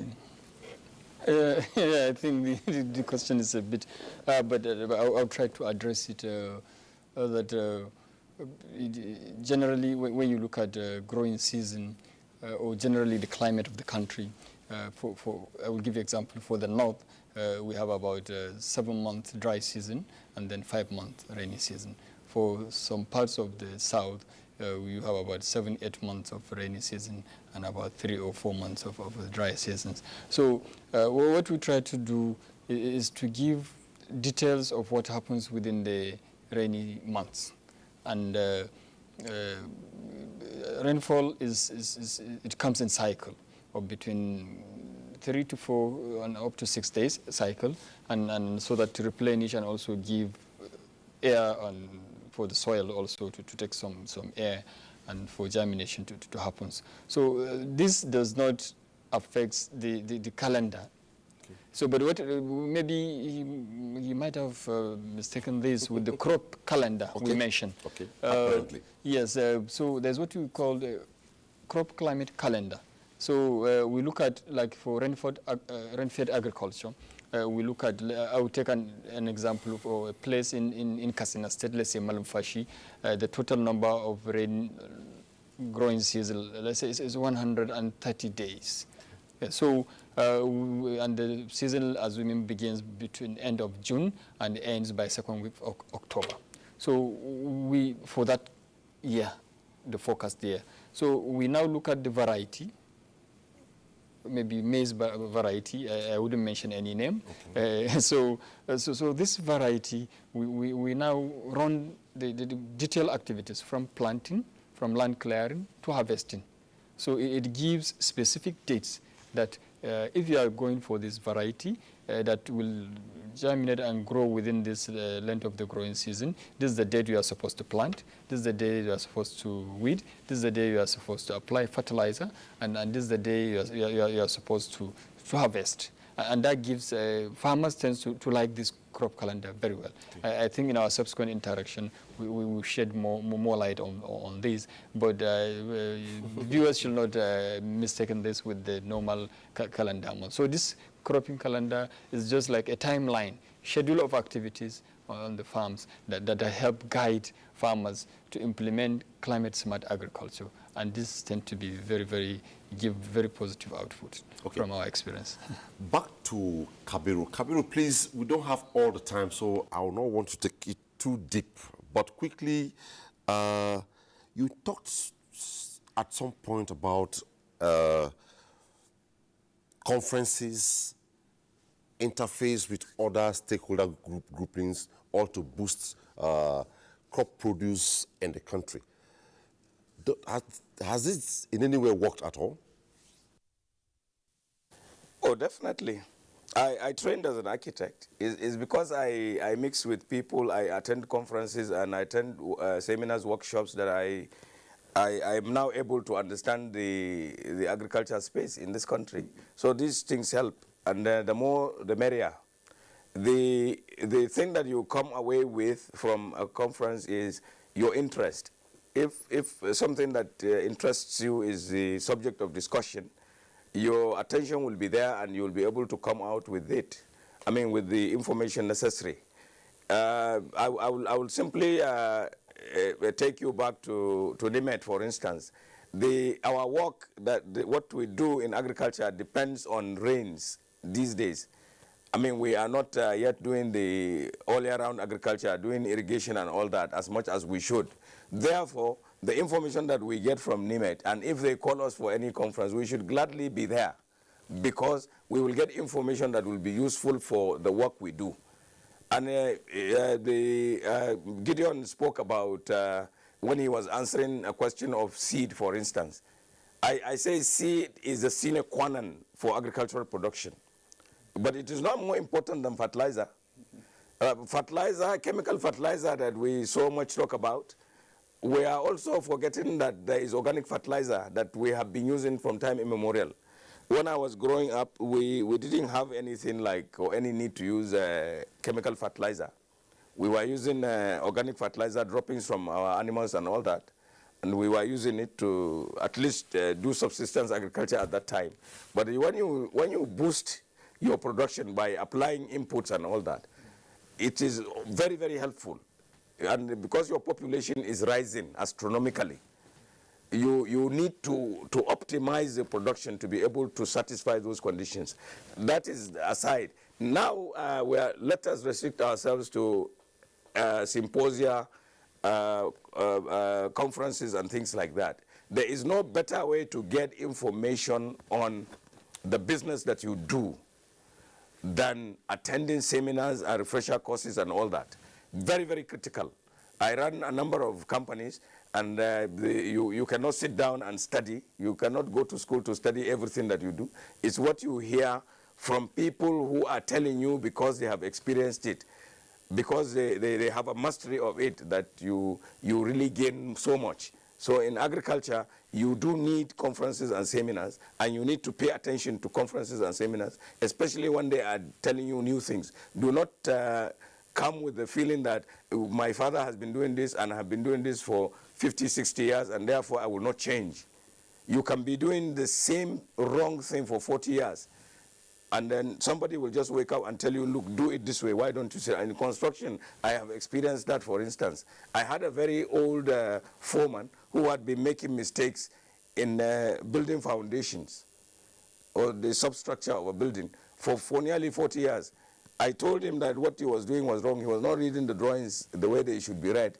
He didn't understand me, so I said, look, let me do one portion of the work while you do the other portion. Let us see how much cement, how much material we will both use to achieve the results that we desire.